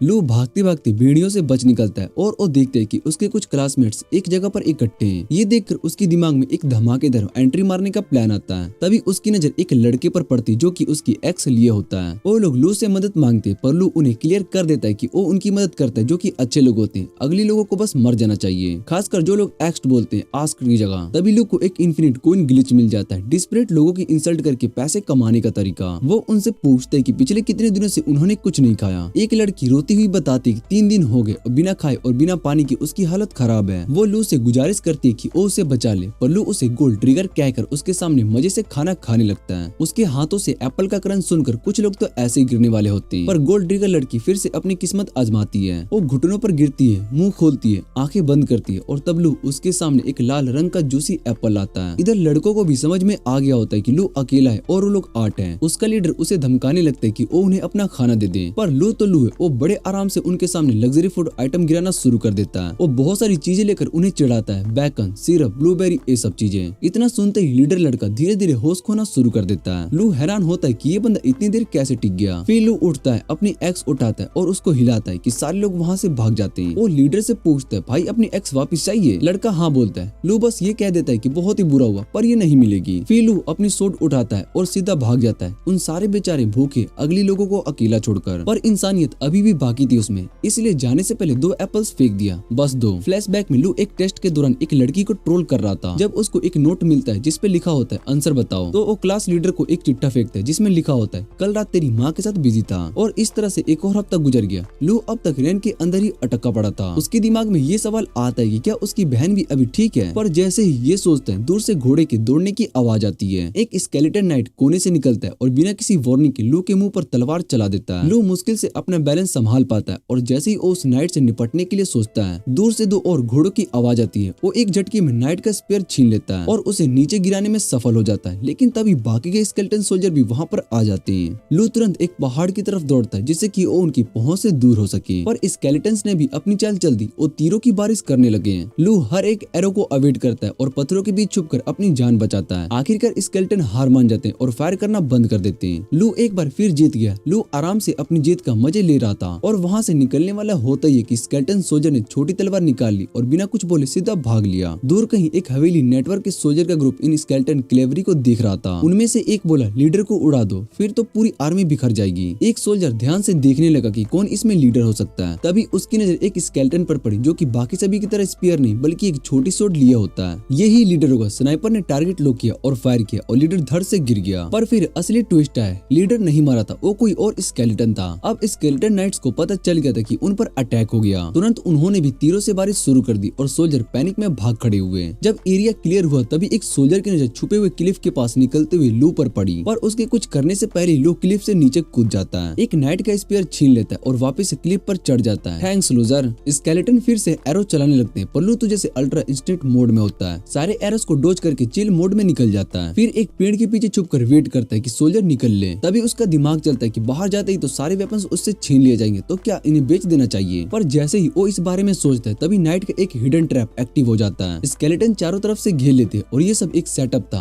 पर लू भी हार मानने वालों में से नहीं था। वो अपना स्पेयर मिस्टिकल एनर्जी से चार्ज करता है और सीधा आसमान में फेंक देता है। स्पेयर हवा में घूमता है, 2 नाइट्स को स्लेश मार देता है और लू एक और नाइट पर सीधा लीप मारकर उसका काम तमाम कर देता है और अपनी एक्स सीधा दूसरे स्केलेटन की तरफ फेंक देता है और एक और स्पेयर उठाता है, अटैक डोज करता है। और जैसे ही स्केलेटन उस पर घुमावदार अटैक करने वाला होता है, लियो नीचे झुकता है और उसके मुंह पर एक जोर से हंसता है। टू स्लो बनी बॉय। नाइट एरो चलाने वाला होता ही है कि लू बैक फ्लिप मारते हुए स्पेयर फेंकता है और तुरंत दूसरा स्पेयर पकड़ लेता है। स्केलेटन खत्म और एक और स्केलेटन घोड़े पर भागता है और लू उसको सीधा मार गिराता है। लीडर नाइट शॉट उठाकर लू पर वार करता है पर लू उससे काउंटर अटैक करके एक झटके में ही नीचे गिरा देता है और एक स्केलेटन खत्म। आखिरी स्केलेटन बचा था। लू ने बिना किसी टेंशन के सीधा उस पर लीप मारकर उसे धरती में दबा दिया। पूरा स्क्वाड खलास, सारे वेपन सिक्योर्ड हो गए। दूसरी तरफ काइडे अपने भाई के छोड़ा छोड़ी से परेशान होकर उसकी तस्वीर पर तेजी से डार्क फेंक देती है। उस हरामी ने मुझे अकेला कैसे छोड़ दिया। गुस्से में भरी काइडे ने मिस्ट्री बॉक्स देखी, वो बॉक्स जो लू ने खोलने से मना किया था और ओबेसली उसने उसे खोल दिया। जैसे ही काइडे ने मिस्ट्री बॉक्स खोला उसके अंदर एक और बॉक्स था, फिर एक और,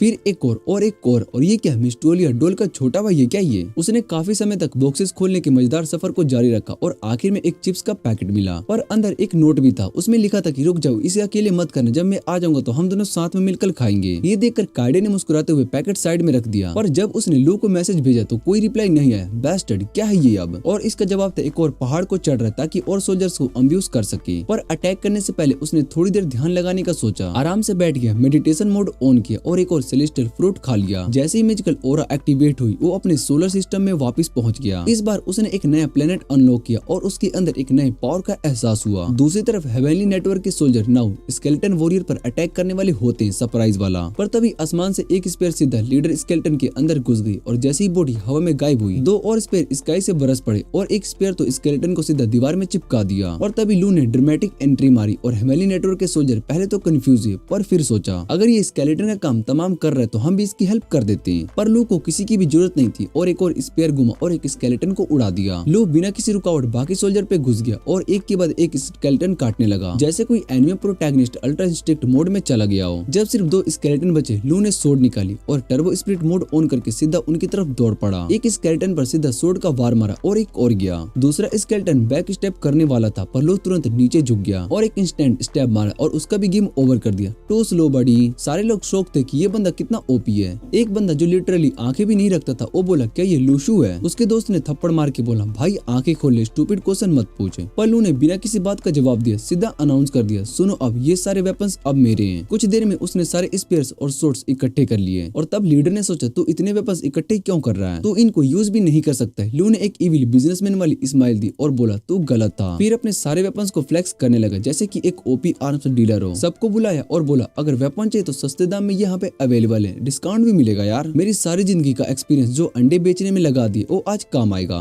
लू चिल मोड में सभी को समझाने लगा ऐसे सिचुएशन में गोल्ड से भी ज्यादा कीमती होती तुम्हारी सुरक्षा। एक आदमी बोला भाई एक सोर्ड चाहिए लेकिन मेरे पास कैश नहीं है। लू का दिमाग तुरंत चला तेरा ये जेड नेकलेस कितने का है। बंदा बोला ये तो 13,000 का है। लू ने बोला परफेक्ट, नेकलेस दे दे और सोड ले जा। पर बंदा बोला नो डील। लियो ने सोचा बंदे के पास तो दिमाग है। तभी एक और सोल्जर बोला भाई 12,000 का वॉच ले ले और सोड दे दे। कोई 17 कैरेट गोल्ड चैन ऑफर कर रहा था, कोई 2,000 का वॉच दे रहा था। लियो ने देखा कि सारे बंदे ऑलरेडी इंजल है। अरे भाई ये लोग तो डिस्परेट है, मेरा बिजनेस चलने वाला है। जैसे ही सभी को वेपन की जरूरत पड़ी एक नॉर्मल इंसान उनकी मदद करता, पर ये तो लू है, उसने सीधा पैसे कमाने का सोचा। धीरे धीरे सब उसके पास लाइन में लगे और कुछ ही देर में लूकस वे किसी रिच रैपर से कम नहीं था। दो बंदे मिलकर अपने पैसे जोड़ते हैं और 2000 में एक सोड लेने का सोचते हैं। लू उसको एक एक्स पकड़ाता है और कहता है कि भाई 2000 सोड के लिए सस्ते हैं। पर असली बात तो तब पता चली जब उसने दिखाया कि एक्स सोड से भी ज्यादा शार्प है। बंदा भी खुश हो गया और बोला डील डन। और लू सोचता है कि फाइनली इस एक्स से छुटकारा मिला। ट्रेडिंग खत्म होते होते सब रेंज के सेंटर्स पहुंच गए और लू दुनिया का सबसे खुश आदमी था। पैसा ही पैसा बन गया था। घंटों तक चलने के बाद सब थक गए और पानी और खाने की कमी होने लगी। पर लू ने इस बार एक बार भी विलन न होने का सोचा। उसने लीडर को कुछ एप्पल्स दिया ताकि उनका एक एक स्लाइस ले सके।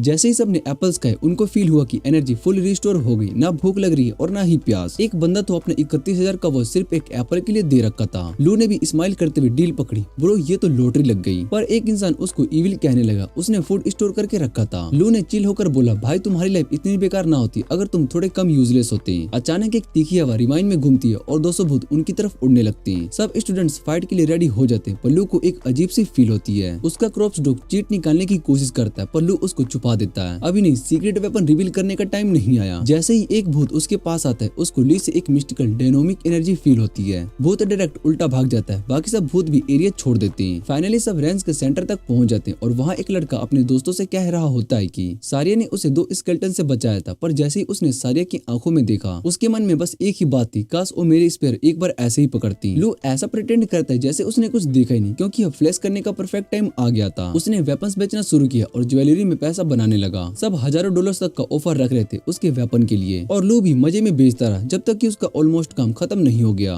तब एक आदमी उसके पास आया और बोला हेवेली नेटवर्क के लीडर्स तुमसे मिलना चाहते हैं। लू ने सोचा लगता है मैं अभी और भी अमीर बनने वाला हूँ। जैसे ही लू लीडर से मिलने गया उसने एक्स्ट्रा रिच बनने का नाटक किया सिर्फ इसलिए कि अगर सारिया गोल्ड ड्रैगन निकली तो पहले ही वो इम्प्रेस हो जाए। लीडर ने अपने इंट्रो दिया और सीधा बोला भाई स्पेयर बेचना बंद कर, तुझे खुद उसे यूज करना नहीं आता है। लू ने हाँ कर दी और लीडर सीधा रंस के सेंटर तक गया और अपनी मैजिक एक्टिवेट कर दी। उसके कोर से एक तलवार निकली जो कि सीधा रंस के सेंटर में घुस गई। हॉल के देखने के बाद लीडर ने डिसाइड किया कि कल सुबह सब लोग इसमें डाइव करेंगे। रात में चिल कर रहे थे कि लू का सिस्टम दिखाता है कि यहाँ पर 9 स्पाइस घूम रहे हैं, सबके नाम नंबर से, पर ये कौन है उसको कुछ समझ नहीं आया। तभी एक पेड़ जोर से गिरने लगा और वो कुलप्रीट था ली। पर अंदर से एक स्क्विरल निकल गई जो ली पर चिल्लाने लगी। लेकिन जैसे ही उसकी नजर लियो के अगली फेस पर पड़ी तो वो सीधा अटैक करने आ गई। जब सब फ्रूट्स इकट्ठा कर ली बेचारी गिलहरी को हार्ट अटैक ही आने वाला था। पर लू ने उसे एक एप्पल दे दिया और गिलहरी के आंसू सूख गए। उसने लू को अपनी जिंदगी का सबसे बड़ा फरिश्ता मान लिया। जब जंग फाइनली लू से मिलने आया कुछ लोग उसके वेपन्स चुराने की प्लानिंग कर रहे थे। उसका लीडर लू के पास आया और बोला 50,000 का एक स्पेयर लूंगा जब मैं यहाँ से निकलेंगे। लू सीधा बोला भाई मुझे स्कैम मत सिखा, ये चलने वाला नहीं है। तभी एक इंसान जिसका नाम सिर्फ नंबर्स में था उसने लू को कुछ कॉइंस दिए और लू को तब समझ में आया ये तो स्पाई है, इसलिए उसने सीधा बोला भाग यहाँ से। रात में सब सो गए और लू अभी भी खुश था कि उसकी बहन अभी भी गुस्से में है क्योंकि उसकी वजह से उसके पॉकेट्स भर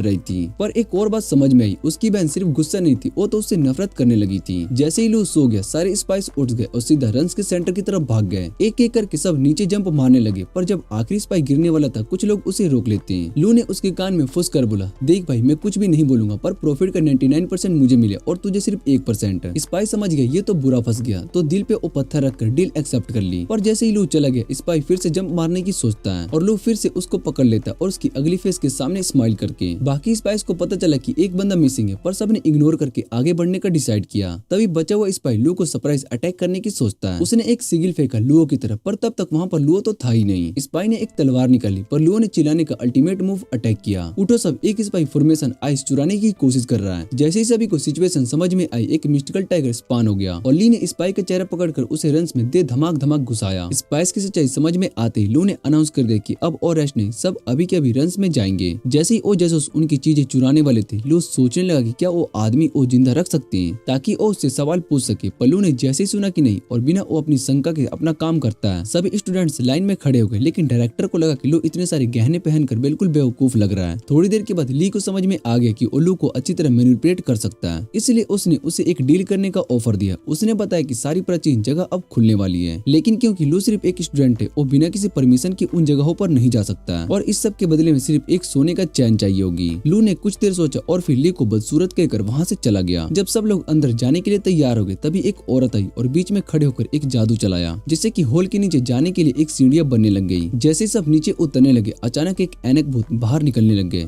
लू ने अपने क्रॉप्स डॉग को इनसे छुपाने की कोशिश की। नीचे पहुंचने तक लू ने देखा कि सबके शरीर बिल्कुल सख्त हो गए थे और शायद से उनकी आत्मा इन भूतों के गहरे में फंसने की वजह से उनके शरीर से निकल चुकी थी। कई घंटों तक चलने के बाद वो लोग आखिर उस प्राचीन कोर की एंट्रेंस तक पहुंच गए, लेकिन जैसे ही उन्होंने अंदर कदम रखा दरवाजा उनके पीछे बंद हो गया। ऊपर से चमकदार क्रिस्टल जगमगाने लगे और एक बार फिर से ऐनक भूत दिखने लगे। ली ने अपनी मुट्ठी बंद कर ली और सारी जादुई शक्ति एक जगह पर इकट्ठा की और एक बार में ही भूत उड़ा दिए। मगर अब भी आसमान में 80 से ज्यादा भूत उछल रहे थे, जिनको रोकने के लिए सैकड़ों सैनिकों ने उन पर हमला किया। एक भूत ने लू पर वार करने की कोशिश की, लेकिन जैसे ही वो उसके करीब आया वो डर के मारे पीछे हट गया। लू हैरान था कि वो इतना अविनाशी कैसे लग रहा था। उसने अपनी तलवार से भूतों को काटना शुरू कर दिया और उनकी आत्माओं को अपनी तलवार के अंदर खींचने लगा। इस तरह वो उन्हें मारकर कोइंस जमा कर रहा था, लेकिन तभी एक जासूस के भूत ने ली के सबसे पुराने दोस्त की जान ले ली, जिस पर ली एकदम गुस्से से पागल हो गया और उसने जोर से चीखकर अपनी टाइगर पावर को एक्टिवेट कर दिया और एक ही बार में सभी दुश्मन भूतों को अंत कर दिया। लू यहाँ वहाँ देखने लगा कि सब भूत कहाँ चले गए। उसके क्रॉप्स डॉग अचानक चमकने लगा और उसने एक भूत को तभी मार दिया जब वो लू पर अटैक करने वाला था। इससे उसको 1 साल भर के कोइन मिल गए और सब लोग हैरान थे कि लू को कैसे पता चला कि भूत उस पर अटैक करने वाला है। मगर लू ने बस इसे एक सहयोग और किस्मत बता दिया। उसने ली को दिखाने के लिए एक रैंडम जगह पर अटैक किया, तभी ली का वार एकदम सही जगह पर लगा, जो कि उसके लिए एक और बड़ा झटका था। ली ने कहा कि लू को फिर से एक बार और कोशिश करे, मगर उसने कुछ समय के बाद लू ने फिर से वार किया तो एक भी टारगेट पर नहीं लगा। सबको यकीन हो गया कि वो सिर्फ किस्मत का खेल था। तभी बीच वाले गेट से एक बड़ी ज़ॉम्बी की सेना बाहर आ गई। ली ने सबको कहा कि उनका नेता उसके हवाले छोड़ दो। फिर वो एक झटके में गायब हो गया और सीधा ज़ॉम्बी के लीडर के सामने पहुंच गया। वहां दोनों की ताकत आपस में टकराने लगी और एक जबरदस्त युद्ध शुरू हो गया। ली ने अपनी तलवार से एक प्रहार किया जो ज़ॉम्बी को हिला कर रख दिया। उसका घोड़ा एक ही बार में नीचे गिर गया और उसने बिना टाइम वेस्ट किए जमीन पर लैंड किया। उसके साथ आने वाले सोल्जर ने तुरंत अपने वेपन्स निकाले और ज़ॉम्बी से लड़ने के लिए तैयार हो गए। पर तभी लू ने अपनी स्पेयर उठाई और एक के बाद एक सोल्जर को भिड़ा दिया। एक ही बार में 3 सोल्जर्स उसके भनवार में आ गए, लेकिन एक सोल्जर ने उसके चेहरे पर फायर करने की कोशिश की पर सारियां तुरंत बीच में आ गई। अपनी एलिजिबिलिटी का इस्तेमाल करते हुए उसने तेजी से सारे अटैक्स अवॉइड किए और अपनी तलवार से उन सभी को धीरे धीरे नीचे गिरा दिया। लू उसकी फाइटिंग स्टाइल से इम्प्रेस था, पर तभी उसकी नजर एक भागते हुए ज़ॉम्बी पर पड़ी। ये कौन भाग रहा है उसने सोचा और तभी उसको समझ में आया कि उसका क्रॉप्स डॉग्स उन ज़ॉम्बीज को डरा रहा था। ज़ॉम्बीज की पूरी आर्मी पीछे हटने लगी और उनका समर्थन धीरे धीरे कम हो रहा था। इस दौरान लू एक अलग ही मिशन पर था और जब बैटलफील्ड पर जी जान लगाकर लड़ रहे थे तब उसका दिमाग कुछ और ही सोच रहा था। ये तो एक बड़ा कैसल है, यहाँ कहीं तो महंगा खजाना छुपा होगा। ये सोचकर उसने अपने क्रॉप्स डॉग के साथ स्नीक करना शुरू कर दिया, पर रास्ते में उसका क्रॉप्स डॉग्स अचानक से चमकने लगा जैसे कोई अनसीन पावर उसका पीछा कर रही हो। लू इस बात से ज्यादा डिस्टर्ब नहीं हुआ जैसे कोई अनसीन पावर उसका पीछा कर रही हो। लू इस बात से ज्यादा डिस्टर्ब नहीं था। उसके दिमाग में बस एक ही चीज चल रही थी, पैसा। कैसल के एक रूम में एंटर करते ही एक गोश्त उन पर अटैक करने के लिए तैयार था, पर लू ने बिना टाइम वेस्ट के नीचे झुक गया और अपनी तीखी तलवार से गोश्त के ऊपर आकर सीधा वार कर दिया। एक ही पल में वो गोश्त बहुत ही ज्यादा इंजर्ड हो गया और कितने स्पाइस छुपे हुए यहाँ पर लू ने सोचा। इसी बीच दूसरी तरफ ली एक स्केलेटन के साथ जी जान लगाकर लड़ रहा था। स्केलेटन ने जमीन का एक बड़ा टुकड़ा तोड़ा और उस पर फेंक दिया, पर ली ने उस अटैक को पैरी कर दिया और आगे बढ़ता रहा। पर वो स्केलेटन भी कम नहीं था, हर अटैक अवॉइड करता रहा। लेकिन ली हार मानने वाले में से नहीं था। वो अपने मार्शल आर्ट्स मूव का इस्तेमाल करता, आगे बढ़ता, पीछे अड़ता और फिर अचानक से सोल्जर के स्पेयर के दोनों हाथों से पकड़ लिया। स्केलेटन गुस्से से बोला, तू एक छोटी सी मक्खी की तरह चिपक गया, और उसने ली को अपने हथियार के साथ घुमाना शुरू कर दिया। पर ली भी जिद्दी था, उसने अपनी ग्रिप नहीं छोड़ी। तभी लू फाइनली कैसल के रूम तक पहुंच गया और उसने धीरे से दरवाजा खोला, अंदर कदम रखा और तभी एक नाइट उसके पीछे आ गया। पर ये तो शुरुआत थी, उसके साथ और 12 नाइट्स ग्लोइंग आइज के साथ सामने आ गए। पर उसके क्रॉप्स डॉग ने तुरंत रिएक्ट किया और एक तेज घूमती हुई रोशनी निकलती है और सभी गार्ड्स एक पल के लिए शॉक हो जाते हैं। कुछ सेकंड के बाद वो वापस अपनी जगह पर चले जाते हैं, जिससे कि उनका माइंड कंट्रोल हो गया। लियो ने ये देखकर सोचा, परफेक्ट, अब कमाने का अच्छा मौका है। उसने तुरंत एक गार्ड के पास जाकर उसका वेपन खींचना शुरू किया। बेचारा गार्ड गुस्से में था और फिर आखिर उसने हार मान ली। और लियो ने एक बार बेचारा गार्ड गुस्से में था पर आखिरकार उसने हार मान ली। लू एक के बाद एक गार्ड्स के वेपन्स निकालता गया और अपनी जेब कोइंस भरता गया। आज तो बहुत ही बड़ी कमाई हो गई। वो मन ही मन में हंसता रहा, पर उसको ये नहीं पता पता था कि आगे क्या होने वाला है। जब बैटलफील्ड में सोल्जर अपनी जान की बाजी लगा रहे थे तभी ली एक स्पेयर को पकड़ने की कोशिश कर रहा था ताकि वो इस फॉर्मेशन से निकल सके, लेकिन नाइट ने अभी उस समय उस स्पेयर को थाम लिया और दोनों की मिस्टिकल एनर्जी एक दूसरे से टकरा गई। दोनों के बीच एक जबरदस्त क्रैश शुरू हो गया और बैटलफील्ड पर किसी भी तरह की एडवांसमेंट नहीं हो रही थी। तभी जब स्केलेटन आर्मी का लीडर ऑलमोस्ट मरने वाला था, सारिया ने अपनी स्वॉर्ड निकाली और सिर्फ आधे सेकंड के अंदर ही 5 स्केलेटन को धूल चटा दी। और जाते जाते उसने एक लेजेंडरी डायलॉग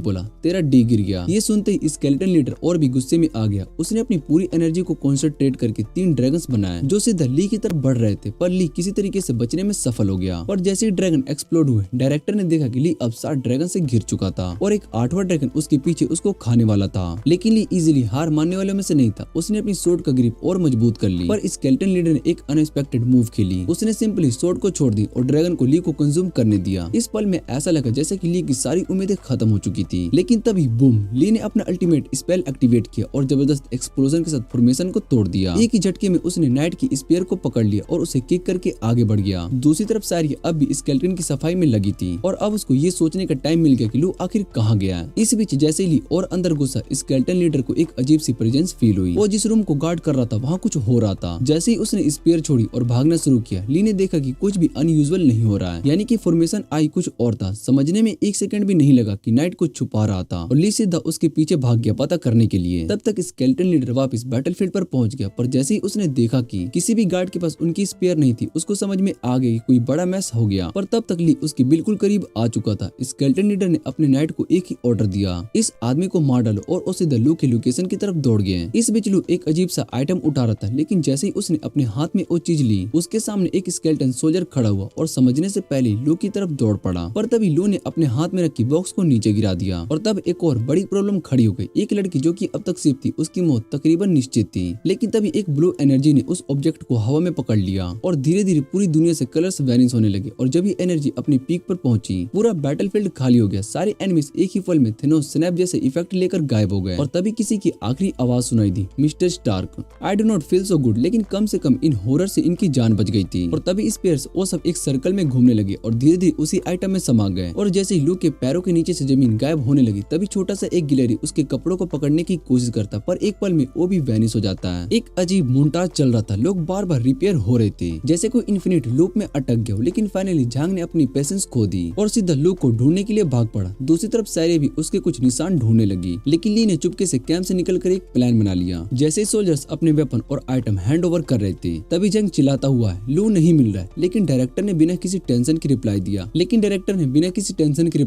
वाह बेटा क्या सैक्रिफाइस थे, एकदम ऑस्कर वर्दी। इस सीन को देखकर क्लास में मिक्स्ड रिएक्शन थे और कुछ स्टूडेंट्स खुश थे कि एक स्कैमर फाइनली अपनी कर्मा की वजह से आ गया। पर क्लास लीडर थोड़ा सा सैड फील कर रहा था। उसने डायरेक्टर से कहा कि लू की बॉडी ढूंढने में मदद करेगा। पर तभी ड्रम रोल्स, लू एकदम स्वैग के साथ वापस आ गया, पूरा ब्लिंग ब्लिंग में चमकता हुआ। उसने क्लास लीडर की तरफ देखा और बोला, भाई मुझे ढूंढना है तो तेरे घर नहीं बल्कि अपनी माँ के बेडरूम में ढूंढ। पूरा क्लास एकदम साइलेंट। डायरेक्टर की आंखों में 1 सेकंड के लिए रिस्पेक्ट आई, फिर वापस चली गई। लू ने अपने बचे कुछ वेपन्स टीचर को दे दिए और कैजुअली एटीट्यूड में एक टेबल को तोड़ दिया, क्योंकि ऑब्वियसली हीरो की एंटी नॉर्मल कैसे हो सकती है। जैसे ही वो घर की तरफ निकल पड़ा, उसकी सिस्टर की नेगेटिव एनर्जी एकदम स्काई रॉकेट हो गई और तभी उसकी नजर एक चिप्स के पैकेट पर पड़ गई और उसके साथ एक पेड़ पर बैठे रिवेंज मोड में उसकी बहन भी। लू ने अपने हाथ बढ़ाए जैसे कि वो एक प्यारा हक देने वाला हो, पर उसकी सिस्टर ने एक फ्लाइंग किक मारकर उसकी मुंह तोड़ दी। एकदम एपिक लेवल की इन्वेस्टिगेशन शुरू हो गई। उसकी बहन उसकी बॉडी को चेक करने लगी जैसे कोई फोरेंसिक एक्सपर्ट हो, और जैसे ही कंफर्म हुआ कि भाई एकदम ठीक है, वो जोर से उसे हक करके रोने लगी। लू ने माफी मांगी कि उसको इतना इंतजार करना पड़ा, पर वो बिना कुछ बोले सीधा घर की तरफ भाग गई। लू ने भी हाथ जोड़कर उसके पीछे पीछे दौड़ना शुरू कर दिया। जब दोनों स्ट्रीट पर पहुंचे, लू ने एकदम फ्लेक्स मोड ऑन कर दिया। तुझे पता है अब मैं रिच हो गया हूँ, और उसने अपने हाथ में पहने ब्रांडेड वॉचेस दिखाए। पर बहन ने बस एक ठंडा सा जवाब दिया,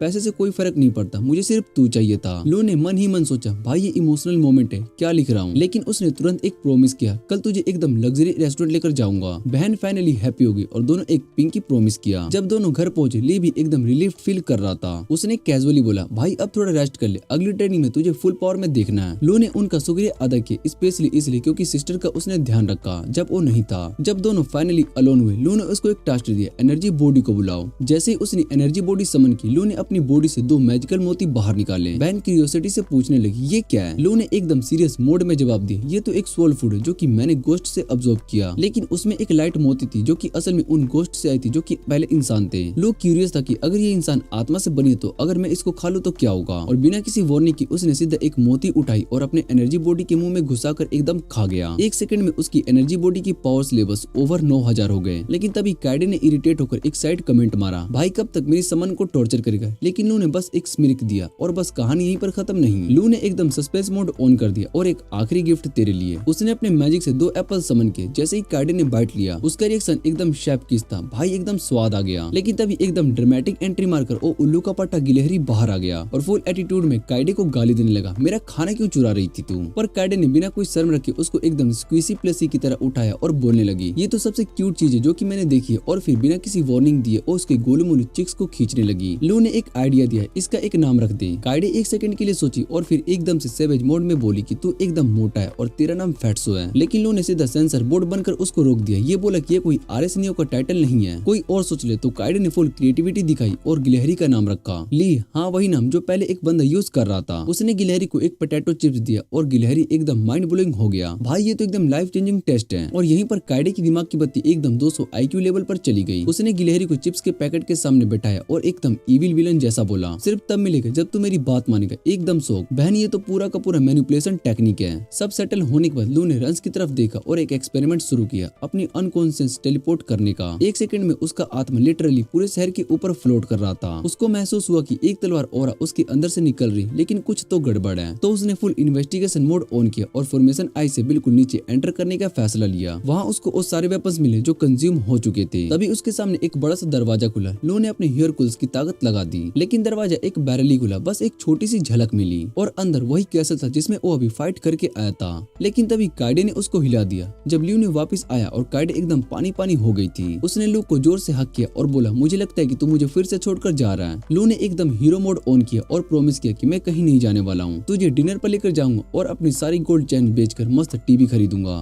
बाहर देखा तो ठंड का मौसम खत्म हो रहा था और स्नो भी पिघल रही थी और आसमान में फायरवर्क्स धमाके मार रहे थे। पर लू को बस एक ही चीज महसूस हो रही थी, उसकी लाइफ का असली लाइट उसके सामने ही खड़ी थी। और यहीं पर कहानी खत्म हो जाती है, लेकिन असली कहानी तो अब शुरू हो रही है। इसके बाद हम लू शो को देखते हैं जो कि पेपर को पढ़ रहा होता है जिसमें लू शो का एप्लीकेशन होता है और वो उसके बारे में चिंता महसूस कर रहा था। लेकिन अपने मन को हल्का करने के लिए उसने अपने डिस्प्ले स्क्रीन पर लॉटरी खेलने का फैसला किया। हर बार उसे सिर्फ स्टीनो टोफू ही मिलता जो उसे निराश कर देता। वो बार बार कोशिश करता रहा, लेकिन बार बार उसे बस ऐसे ही बॉल्स मिलते जिसकी उसको जरूरत नहीं थी। काफी बार कोशिश करने के बाद वो थक कर अपने बिस्तर पर लेट गया, सोचता हुआ कि शायद से उसकी किस्मत अब बेहतर होगी। इस बार उसने अपने पैर से बटन को दबाया और उसकी किस्मत बदल गई। उसे एक मोती मिला जो कि एक सी फ्रूट जैसा लग रहा था। जब उसने उसे खाया और तुरंत टाइम रुक गया और एक सफेद सितारा जो कि स्पेस से गिरकर पृथ्वी की तरफ आता है उसके शरीर में घुस गया और उसे एक रोशनी की अनुभूति होती है। वो अपने आप को एक अलग सी धुंधली और मिष्टी सेलेस्टियल जगह में पाता है जहाँ उसे एक शांति का अनुभव होता है। लेकिन वो इस अनुभव से कुछ ही बाद निराश हो जाता है जब वो समझ जाता है कि ये सुकून लंबी देर तक नहीं रह सकता। पर वो हार नहीं मानता और एक और कोशिश करता है। लू शू बाहर जाता है जहाँ एक पुराना आदमी बैठा होता है। दोनों एक दूसरे से मिलते हैं और बातें करने लगते हैं, जिसमें वो दोनों मानते हैं कि काफी समय हो गया जब उन्होंने एक दूसरे को नहीं देखा। लू शू पुराने आदमी को क्रेडिट देता है अपनी ट्रेनिंग के लिए जो उसके लिए उसको रन में जाने में मददगार साबित हुई थी। वो ये भी कहता है कि अगर पुराने आदमी की मदद नहीं होती तो वो काफी मुसीबत में पड़ सकता था। क्यूरियस होकर लू शू उनसे पूछते हैं कि वो किस लिए लड़ते हैं और किस मकसद के लिए। पुराना आदमी समझाता है कि हेवनली नेटवर्क संगठन इंसानियत के हित में लड़ता है और दुनिया में शांति लाने के लिए। लू शू इस बात पर ज्यादा ध्यान नहीं देता और वो बेझिझक कह देता है कि ये तो एक अनरियलिस्टिक मकसद है जो पुराने आदमी को नाराज कर देता है और ऐसे ही लू शू को नेगेटिव पॉइंट्स मिल जाती है। लू शू तुरंत क्लियरिफाई करता है कि वो मजाक नहीं कर रहा है, वो बस उसका मानना है कि असली शांति हर किसी के लिए अलग अलग होती है और उसके लिए लू शू के साथ शांति से रहना ही काफी है। पुराना आदमी लू शू की तलवार लेते हुए चल पड़ता है और समझाता है कि अगर सब लोग लू शू जैसे होते हैं और उसी की तरह सोच रखते तो हर किसी का अपना रास्ता होता। लेकिन कुछ लोग अपनी ताकत का गलत इस्तेमाल करते हैं जो दूसरों को नुकसान पहुंचाते हैं। इसलिए संगठन का मकसद है ताकत और कमजोरी के बीच एक संतुलन बनाना। पुराना आदमी ये भी बताता है कि उनका स्वॉर्डमैनशिप ट्रेनिंग जल्द ही शुरू होगा, लेकिन लू शू को अपनी स्पिरिचुअल बॉडी की प्रैक्टिस पर फोकस करना चाहिए जो कि उसकी ट्रेनिंग का महत्वपूर्ण हिस्सा है। पुराना आदमी अपने स्वॉर्ड एनर्जी को आसमान की तरफ रिलीज करता है जिससे कि थोड़ा सा बारिश होता है। वो इसे 7 सी स्नो माउंटेन से जोड़ता है जो कि उस सी फ्रूट से जुड़ा है जो कि लू शू ने खाया था। लू शू ये पूछते है कि उसे कितना अनुभव करना होगा। पुराना आदमी समझाता है कि ये वक्त से पहले है और उसे अपने मन में उस ताकत को देखना होगा जो उसे चाहिए। लू शू अपने मन में एक बादल को विजुअलाइज करता है और अपने स्वॉर्ड पर ध्यान केंद्रित करता है। धीरे धीरे वो एक छोटा सा वायर विंड ट्रायडेंट बनाता है और अपने स्वॉर्ड को आगे धकेलकर एक पत्ते को 2 टुकड़ों में काट देता है। उसकी प्रकृति देखकर काफी हैरान होता है। लू शू वापस घर आता है जहाँ पर लू शू अभी उठ रही होती है। वो पूछती है कि लू शू किससे बात कर रहा था। लू शू उसे बैठने के लिए कहता है और अच्छी खबर सुनाता है। वो बताता है कि अब वो स्कूल जा सकती है, लेकिन लू शू जोर से चिल्ला पड़ती है। वो कहती है कि वो स्कूल नहीं जाना चाहती है और ये ना कोई अच्छी खबर है। लू शू उसे समझाता है कि वो उसके साथ ऑर्फनेज से भागकर आया था। अब उनके पास जरूरी की हर चीज है और वो घर पर पूरा दिन नहीं बैठ सकती। लू शू अपना फेवरेट खाना नहीं खोना चाहती थी, इसलिए वो मान जाती है। लू शू अपने छोटे प्लान की सफलता पर बहुत ही खुश होता है। इसके बाद लू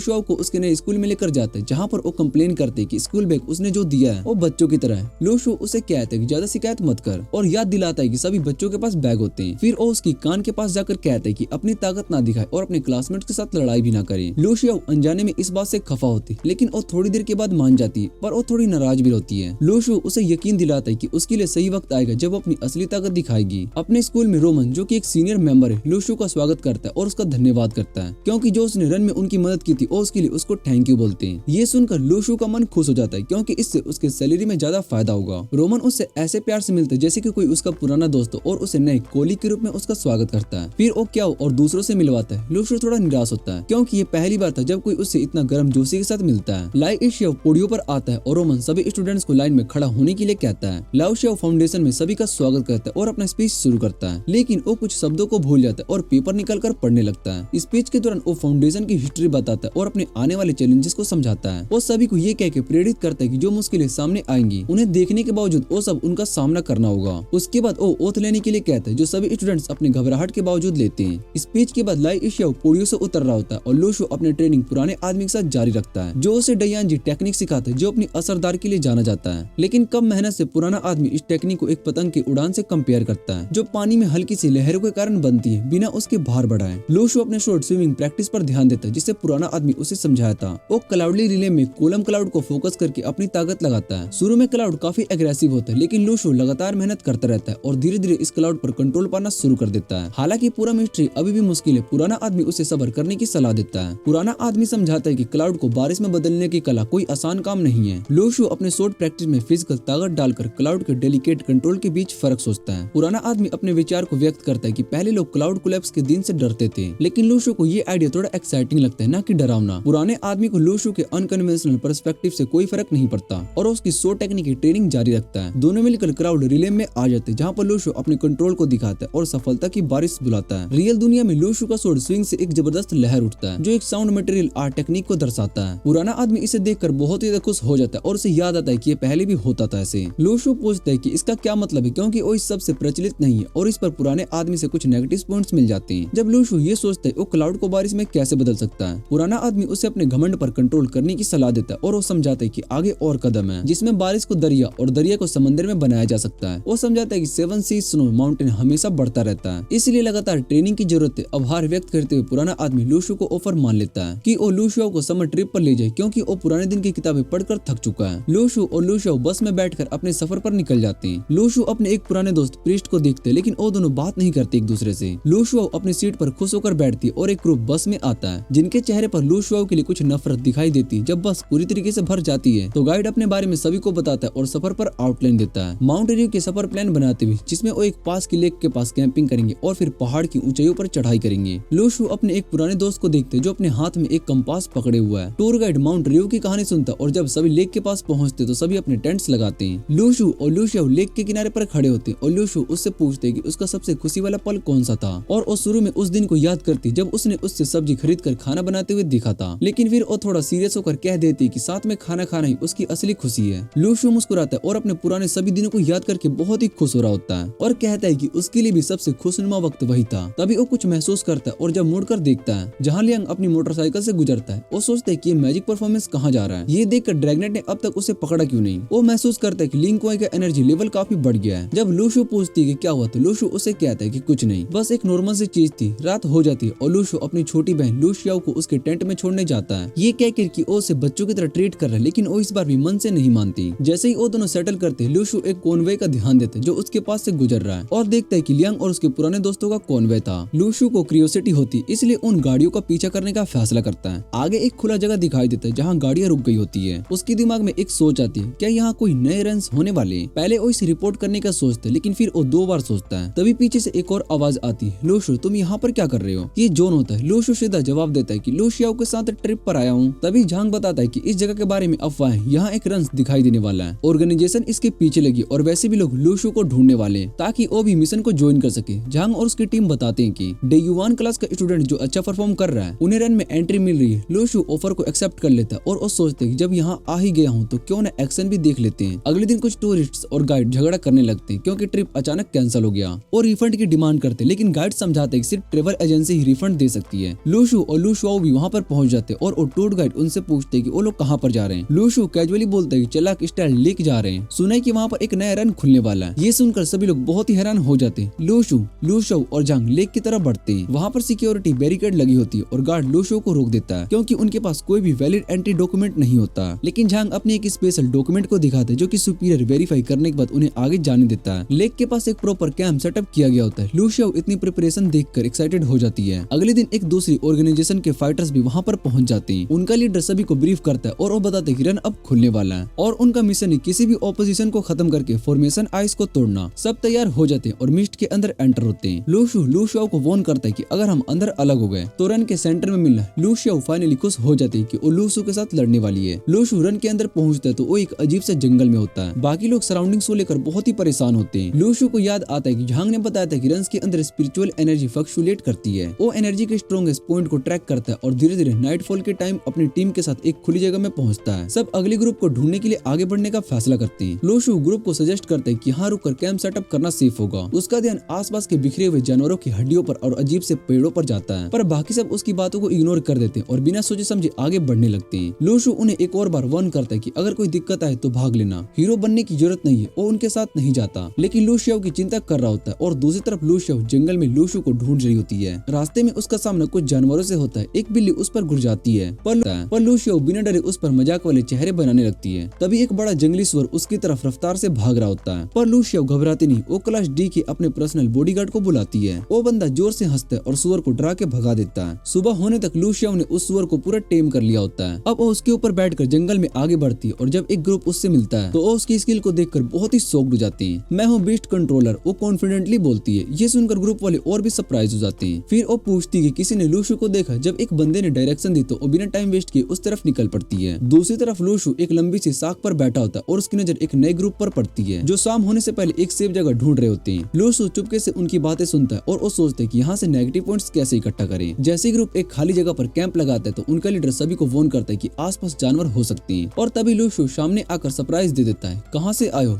कोई पूछता है। लूशु मजाक में बोलता है मैं तो पूरब से उड़कर आया हूँ। ग्रुप इरिटेट हो जाता है और उसके स्क्रीन पर नेगेटिव पॉइंट्स दिखने लगते हैं, पर तभी उसका ध्यान एक अजीब सी चीज पर पड़ता है। उसके स्क्रीन पर एक नाम नंबर में लिखा होता है। ये कोई स्पाई हो सकता है। लूशु ग्रुप के साथ चलने लगता है पर उसके दिमाग में सिर्फ एक ही चीज चल रही होती है, स्पाई को कैसे एक्सपोज करें। तभी एक लियोपोर्ड अचानक से प्रैक्टिशनर पर अटैक करने के लिए उछलता है। लूशु तुरंत अटैक करता है और एक तेज मूव से उस लड़के को बचा लेता है। ग्रुप का लीडर और 2 ऑफिसर्स इस पर सवाल करते हैं। लूशु कूल होकर जवाब देता है कि मरना जरूरी नहीं है, बस भागना काफी है। कुछ लोग एग्री करते हैं पर कुछ नहीं, पर लूशु के नेगेटिव पॉइंट्स तो बढ़ने लगते हैं और तभी उसकी स्क्रीन पर एक नया सिग्नल आता है। एक ऑफिशियल का नाम वही नंबर्स में लिखा है, यानी स्पाई वही है। लूशु आराम से अपने स्टीनी टोफू एंजॉय कर रहा होता है पर स्पाई उस पर नजर रखे होते हैं और फिर स्पाई अपनी चाल चलता है। वो एक हिडन टेक्निक का यूज करके सभी को बेहोश कर देता है। लूशु को ये पता भी नहीं होता क्योंकि वो तब तक स्पाई को ढूंढने के लिए निकल चुका होता है। जैसे ही वो जंगल में आगे बढ़ता है उसके आसपास के जंगल की बैली उस पर हमला करने लगती है, लेकिन लूशु 1 सेकंड में अपनी तलवार से उन सभी को काट देता है और एक ट्री पर जंप करके स्पाई को मारने के लिए आ जाता है। भागने की कोशिश मत कर, लूशु जोर से चिल्लाता है। स्पाई अटैक करने की कोशिश करता है पर लूशु उस पर एक तीखा अटैक करके उसके फेस पर मारता है। स्पाई का चेहरा कट जाता है और उसकी पाल में एक छुपा हुआ सील रिवील हो जाता है। तभी लूशु अपने स्पेयर को समन करता है जो देखकर स्पाई की आंखें फट जाती है। स्पाई की हार के बाद लूशु उसे डिसआर्म करता है और जोर से जमीन पर गिरा देता है। स्पाई अपने छुपाए हुए चाकू से लूशु पर हमला करने की कोशिश करता है पर लूशु बहुत ही तेजी से उन्हें डॉज करता है और उस पर स्पेयर से जवाब देता है। स्पेयर स्पाई के बिल्कुल पास से निकलता है और ट्री एक दरख्त को काट कर गिर जाती है। स्पाई अब ट्री के अगेंस्ट पहुंचता है और लूशु उससे उसके कपड़े और हथियार छीनकर पूछता है कि कितने स्पाई से तुम्हारे साथ। स्पाई पहले तो कहता है कि वो अकेला है पर लूशु को उसकी बातों पर यकीन नहीं होता। वो स्पाई को धमकाते हुए बोलता है कि मैं स्काईनेट का स्पेशल एजेंट हूँ, तुम्हें पकड़ने के लिए भेजा गया है। तुमने जो स्पाई माउंटेन पर मार देता उसका काम भी मेरा ही था। स्पाई फिर मान जाता है और अपनी टीम के बारे में बता देता है। हमारे पास कुछ और भी लोग हैं, उनके कोड नेम से जोडियस साइन पर बेस्ड है। स्पाई की इस कन्फेशन के बाद लूशु उसे समझदारी से बोलता है तुमने जो शैन बेली को मारने का प्लान बनाया था उसमें सब कुछ खत्म हो जाएगा। स्पाई अपने मिशन के बारे में बताता है और लूशु को अपनी जिंदगी की जान चाहिए। लूशु लूशु उसे छोड़ देने का प्रॉमिस करता है, लेकिन उससे बात करने का वक्त नहीं मिलता क्योंकि अचानक वीनस आकर स्पाई को अपने साथ खींचकर ट्री में ले जाती है। लूशु स्पाई को बचाने के लिए काफी कोशिश करता है, पर सभी जगह से लोग उठकर देखते हैं और पता चलता है कि टीचर लाई लाई गायब हो गई, जो कि अननोनली स्पाई निकला था।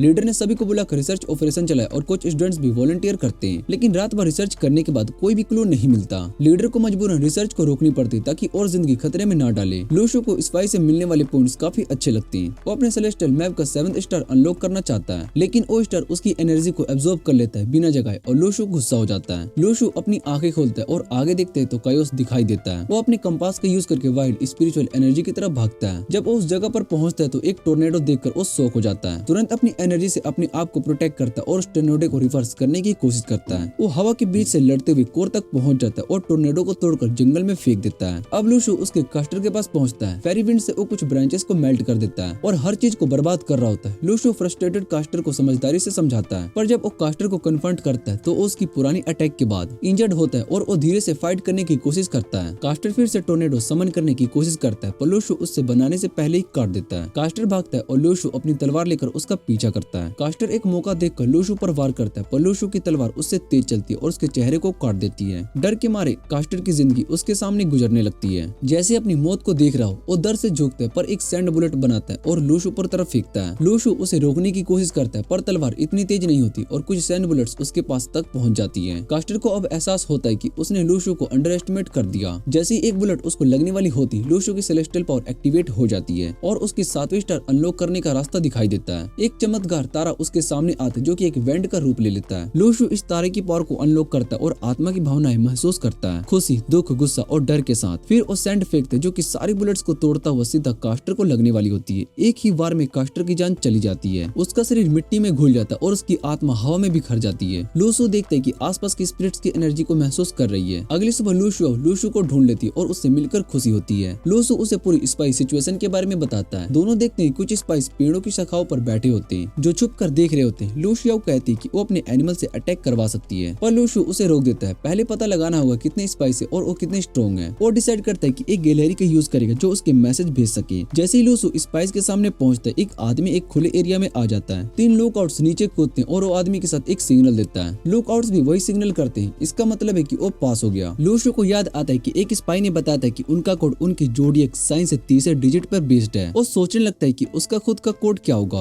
वो एक स्पाई का भेष लेकर आगे बढ़ता है। एक लुकआउट के सामने आता है और लूशु सिग्नल करता है। उसे टेंशन होती है कहीं गलत ना हो जाए, पर लुकआउट भी वही सिग्नल करता है। इसका मतलब है कि कोई पास हो गया। एक केव के अंदर जाकर लूशु दूसरी तरफ पहुंचता है। उसके सामने एक अजीब सी जगह होती है जहाँ सब कुछ पिंक दिख रहा होता है और बीच में एक बड़ा पिंक ट्री खड़ा होता है जो पूरा एशियंट लग रहा होता है। लूशु अपने आसपास देखता है और वो देखता है कि सभी लोग एक जगह इकट्ठा हो रहे हैं। जल्दी उनका लीडर अनाउंस करता है कि उन्होंने पहली रंज तक पहुंचकर जीत हासिल कर ली। लूशु उनके मेंबर को देखकर समझ जाता है कि अकेला उनका सामना करना मुश्किल होगा। वो ध्यान से सबका स्पिरिचुअल एनर्जी फील करता है और वो देखते है कि सब लोगों की एनर्जी काफी कम है। उनमें से कुछ तो सी रैंक से और कुछ डी रैंक के। जैसे लूशु आसपास और ध्यान से देखता है तो उसकी नजर उन 4 लोगों पर पड़ती है जो कि पेड़ का गौर से निरीक्षण कर रहे होते हैं। पहले तो उसे लगता है कि उनके पास कोई स्पिरिचुअल एनर्जी नहीं, लेकिन फिर उसको एहसास होता है कि वो अपनी एनर्जी को छुपाए बैठे और काफी पावरफुल लग रहे हैं। उनमें से एक पेड़ को छूकर कहता है कि इसके पीछे एक रास्ता है जो दिन के वक्त सखाव और झाड़ों से बंद हो जाता है, जो लगभग 2 मीटर मोटे होते हैं। ये रात को ही खुलता है। स्पाई लीडर उससे कहता है कि उनके पास इतना वक्त नहीं है क्योंकि शैन वैली किसी वक्त भी पहुंच सकता है। वो उन्हें फोर्सफुली पेड़ को खोलने का ऑर्डर देता है। 2 आदमी मिलकर पेड़ पर फायरबोल्ट से अटैक करते और एक जोर का धमाका होता है, लेकिन जैसे ही धुआं हटा वापिस से जड़े और शाखाएं वापिस अपनी जगह पर आ जाती हैं। उन्हें समझ आता है कि ये पेड़ उनके अटैक को ऑब्जर्व कर रहा है। इसको देखकर लूशु सोचता है कि अब बेस्ट ऑप्शन ये है कि इनको जितना हो सके डिले किया जाए ताकि शैन वैली को पहुंचने का टाइम मिल सके। तभी लियांगशी उसको देख लेता है और तुरंत पहचान जाता है और जोर से चिल्लाता है जिससे कि सबका ध्यान लूशु की तरफ चला जाता है। लीडर पूछता है कि ये कौन है तो लियांगशी बताता है कि उसने लूशु को पहले जलाने की कोशिश की थी, लेकिन उस पर कोई भी असर नहीं हुआ था। एक और आदमी याद दिलाता है कि लूशु उनके साथ बस टूर पर बैठा था। लीडर बिना वक्त गवाए लोगों को लूशु को घेरने का ऑर्डर देता है और सभी अपनी तलवारों को निकाल लेते हैं, लेकिन बिना घबराए लूशु सीधा लीडर की तरफ भागता है। जैसे ही लोग उसे रोकते हैं वो एक सीक्रेट कोड नेम का साइन बनाता है और कहता है कि उसका नाम लिली है। उसके कहने पर एक स्पाई कंफर्म करता है कि उसके ग्रुप में सर नेम का यूज होता है। लीडर मान जाता है और लूशु को बोलने का मौका देता है। तभी लूशु एक बॉम्ब फोड़ता है। वो कहता है कि शैन वैली अब जिंदा नहीं रहा। ये सुनते ही सब लोगों के होश उड़ जाते हैं और लीडर गुस्से में पूछते हैं कि उसको ये सब कैसे पता। लूशु अपनी जेब से सफेद सैंड का टुकड़ा निकालता है जिसे लीडर तुरंत पहचान जाता है। ये एक डीप सी व्हाइट सैंड है। लूशु बताता है कि एक आदमी ने इस सैंड को शैन वैली के शरीर में घुसा दिया जिससे कि वो खून के बहाव से मर मर गया। जब शैन बेली ने काउंटर अटैक किया तो उस आदमी को भी चोट लग गई और वो भाग गया। ये प्रूफ देने के लिए उसने ये सैंड उठाई। लीडर और लोग शौक में आ जाते हैं। वो पूछते हैं कि शैन बेली का बॉडी कहाँ है। लूसू एक छोटी सी मुस्कुराहट के साथ कहता है, मैंने उसका शरीर पूल में फेंक दिया ताकि ऑर्गेनाइजेशन उसे कभी भी ना ढूंढ सके। लीडर जोर से हंसने लगता है और सबको अनाउंस करता है कि शैन बेली अब मर चुका है। सब लोग इस खबर को सुनकर बहुत ही खुश हो जाते हैं और जीत का जश्न मनाने लगते हैं। फिर वो लूसू की तरफ देखकर कहता है कि आज से तू मेरा साथ चलेगा। जब हम वापस गोड्स कलेक्शन पहुंचेंगे तब तुझे इसका बदला जरूर मिलेगा। गोड्स कलेक्शन उनकी ऑर्गेनाइजेशन का नाम होता है। प्रीस्ट और लियांगची ये सब देखकर सोचने लगते हैं कि शायद से लूसू पहले ही उनके लिए काम कर रहा था। लूसू उनका शक कंफर्म कर देता है और वो कहता है कि हाँ, वो शुरू से ऑर्गेनाइजेशन का स्पाई था, लेकिन अपनी असली पहचान छुपाना जरूरी था। खासकर लियांगची ड्रैगनेट से मुसीबत में था। लीडर इस बात से सहमत दिखाई देता है और वो कहता है कि हमारी ऑर्गेनाइजेशन का मिशन सबसे जरूरी है। लियांगची, तुझे इस बात का बुरा नहीं मानना चाहिए। ऑर्गेनाइजेशन ने तुझे अपना माना है, लेकिन अब तुझे अपनी लॉयल्टी प्रूफ करनी पड़ेगी। लियांगची बिना किसी हिचकिचाहट के सर हिलाता है और वो सीधा जाकर पेड़ के पास पहुंचता है और उसे जलाने की कोशिश करता है, लेकिन जड़ें तो हिलती भी नहीं है। वो बार बार आग लगाने की कोशिश करता है। तभी प्रीस्ट उनके पास आता है और वो पूछता है कि तू ये सब क्यों कर रहा है, तेरे पास माना करने का भी कारण है और ऑप्शन भी। लियांगची थोड़ा रुकता है और फिर कहता है कि मुझे ऑर्गेनाइजेशन से गद्दारी नहीं करनी। उन्होंने मुझे बचाया, मुझे उन पर भरोसा रखना चाहिए। तभी लीडर के पास एक संदेश आता है। वो जोर से चीखता है, रुक जा लियांगची। सब उसी की तरफ देखने लगते हैं। फिर लीडर अनाउंस करता है कि DI1 क्लास के स्टूडेंट सेंटर के रन तक पहुंच चुके हैं। ये सुनते ही लूसू अंदर से खुश हो जाता है, उसके साथ यहाँ पहुंच गए। लीडर उनके एंट्रेंस पर जाता है जहाँ पर उनका सामना लियांग से होता है। लियांग अपना परिचय देता है कि वो ड्रैगनेट का लेफ्टिनेंट है। इसके जवाब में लीडर अपना ID दिखाता है। लियांग पूछता है कि वो लोग यहाँ पर कैसे पहुंच गए, क्योंकि उन्होंने आग का एक बड़ा फ्लेयर देखा था। लीडर कहने लगता है कि ओरेंज के अंदर घुसे हुए इंट्रूडर्स की जानकारी लेने गए हैं और जो रात को हुआ था उसकी वजह से उन्हें एक्स्ट्रा सावधान रहना पड़ेगा। तभी एक स्टूडेंट लियांग को बताता है कि उनके फॉर्मेशन में एक डिसरप्शन आया है। लीडर कहता है कि उनकी टीम पहले इन्वेस्टिगेट करेगी, उसके बाद ही अंदर जाएगी। लियांग इस बात से सहमत हो जाता है और वापस चला जाता है। जैसे ही वो जाता है, लीडर अपने लोगों को सीक्रेट ऑर्डर देता है, स्टूडेंट पर हमला करो। लूसू ये सब दूर से देख रहा होता है और तुरंत अपने छोटे फ्यूरी दोस्त को भेजता है, जो तुरंत लियांग के पास पहुंच जाता है और अपने हाथ के सिग्नल से पूरी सिचुएशन समझने की कोशिश करता है। लियांग ये देखकर तुरंत अलर्ट हो जाता है और वो अटैक का प्लान समझ जाता है। एक सेकंड भी वेस्ट ना करते हुए वो काओ को वॉर्न करता है, जो कि एक सरप्राइज अटैक से बिल्कुल बीच में होती है। काओ तुरंत साइड हो जाती है और काउंटर अटैक कर देती है। बाकी स्टूडेंट्स भी इस हमले का जवाब देते हैं, जो उन पर हमला कर रहा था उनको हरा देते हैं। लियांग तुरंत अनाउंस करता है कि हम पर हमला किया जा रहा है। सारे स्टूडेंट्स रेडी हो जाते हैं और एक तेज लड़ाई छिड़ जाती है स्पाइस और स्टूडेंट्स के बीच। लीडर अपनी आंखों के सामने ये सब देख रहा होता है और वो सोचता है कि स्टूडेंट्स को कैसे पता चले कि हम स्पाइस हैं। तभी लूसू का फेरी दोस्त वापस उसके पास आता है और लूसू अंदर से सुकून महसूस करता है। उसको भरोसा है कि झांग इस सिचुएशन को संभाल लेगा, लेकिन लीडर अपने आदमियों को ऑर्डर देता है और अटैक करो। स्टूडेंट्स बहुत ही कम संख्या में होते हैं, लेकिन पूरी शक्ति से लड़ने लगते हैं। धीरे धीरे उन्हें ओवरपावर किया जा रहा होता है। एक स्टूडेंट्स पर अटैक होने वाला होता है, लेकिन उसी वक्त काओ आगे आकर उसको बचा लेती है।